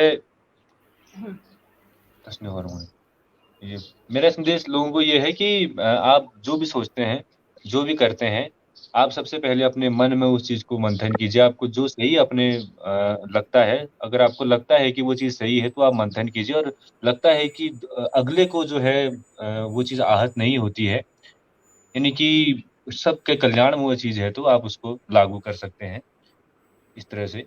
और ये है बाकी की कुमाऊनी भाषा बोली है या भाषा है, इस पे जो है मेरा मत ये है कि एक हिसाब से तो ये इसकी कोई अपनी लिपि नहीं है, कोई लिखित लिपि नहीं है। खैर अब इसका काम चल रहा है, तो इसको भाषा तो अभी खैर नहीं कह सकते। हाँ, बोली जरूर इसको हम कह सकते हैं। दूध बोली भी ये है, यानी कि हमारी अपनी बोलियां हुई कि अलग अलग जगह अलग अलग तरीके से बोली जाती है। अभी इसका मानकीकरण हो रहा है, लेकिन ये भाषा भी जो है, इसके पूरे चांसेस है कि ये इसकी भाषा भी जल्दी से घोषित हो जाएगी इस तरह से। हाँ, तो मेरा भी यही मानना है कि भाषा और बोली में ऐसा कोई फर्क मतलब हर बोली भाषा की तरफ ही बढ़ती हुई है, और जो व्यक्ति अच्छी खासी हिंदी और सारे संसाधन होने के बाद अपना पूरी ऊर्जा कुमाऊनी भाषा में प्रोग्राम करने और उसका बढ़ावा देने में कर रहा है, तो वो तो भाषा बोलेगा ही इसको ना, क्योंकि सबकी लड़ाई तो यही है ना कि संविधान हमारी भाषा को एक भाषा के रूप में दर्जा दे, और उसी की तरफ तो बढ़ रहे हैं सब। जितना अगर उसकी व्याप्ति होती है, कल को जितनी उसकी व्याप्ति होगी उसके आधार पे ये तय होगा। पहले भोजपुरी ब्रज अवधि सारी भाषाएं थी, फिर अब हाँ हिंदी भाषा बड़ी हो गई तो वो बोली बन के रह गई। तो दरअसल तो बिल्कुल। इसमें भी एक वही धौंस है ना, इसको दूसरी हिंदी कहने लगे हैं आजकल। मैंने अंग्रेजी के हम्म, सामने जैसे हिंदी थोड़ा सा महसूस करती है, हिंदी के सामने अन्य भाषाओं की गुलामी, उस गुलामी से मुक्ति की ही तो ये एक आगाज है ना, नहीं? यही तो प्रयास है जी आपका। तो फिर मैं सबको नमस्कार कर रही हूँ, सबका धन्यवाद बहुत बहुत। ये लंबा सेशन था पर लंबा बिल्कुल नहीं लगा मेरे को, तो अभी 3 घंटे भी और बिठा दो तो मन नहीं भरेगा इन दोनों के साथ। तो बहुत बहुत धन्यवाद ज्योति जी आपका। आपने आपने इतने अच्छे संदेश दिए, एकदम आप तो ठंडी फुहार की तरह ये तपते हुए से समय में जब हम बहुत निराश हैं समय और हर चीज से। और भास्कर जी आपकी तो क्या कहने, एकदम एकदम इतने मतलब कोमल जिसे कहते हैं ना, पुरुषों में वो कोमलता होनी चाहिए और जो मर्दवादी समाज दे नहीं पाता है, उस सब के साथ आपकी सुलझी हुई सोच को सुनना हमारे लिए एक बहुत ही अच्छा अनुभव रहा। और मैं आप युवाओं को और आपके प्रयासों को बहुत उम्मीद से देखती हूँ।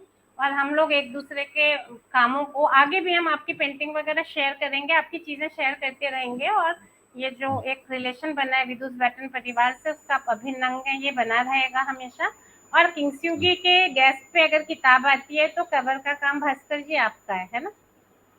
जी है ना? तो आप सभी जुड़े रहे जितने भी विदुष बैटन परिवार के लोग हैं, और आप सब, आपका बहुत बहुत धन्यवाद।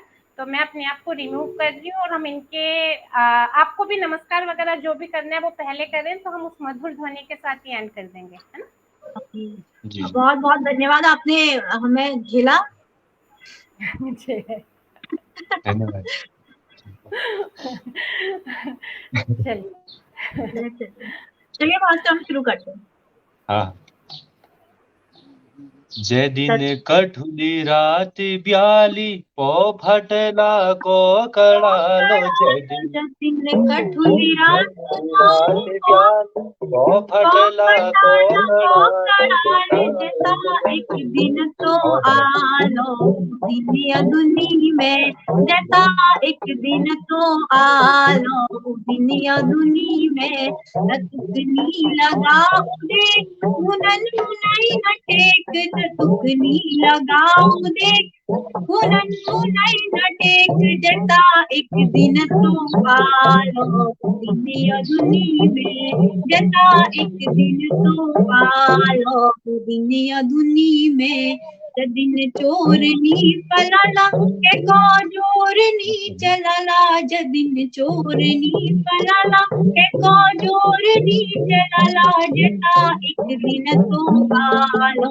दुनिया दुनी में, जता एक दिन तो आलो दुनिया दुनी में, जदिन नल फुलानी रोला, जदिन चार म्यारा नौल, जदिन नल फुलानी रोल, जदिन चार म्यारा होल, जता एक दिन तो आलो दुनिया दुनी में, जता एक दिन तो आलो दुनिया दुनी में, चाहे हम नी ले सको चाहे तुम नी ले सको, चाहे हम नी ले सको चाहे तुम नी ले सको, मगर क्वीन क्वीत लालो दुनिया दुनी में, मगर क्वीन क्वीत लालो दुनिया दुनी में। हमारी आवाज थोड़ी लैप्स हो रही थी, इस वजह से एक साथ, क्योंकि वो होता है। बहुत सुंदर, बहुत बहुत धन्यवाद बहुत आप बहुत धन्यवाद आप लोगों का, धन्यवाद भास्कर। मैम आप आ गए वापस।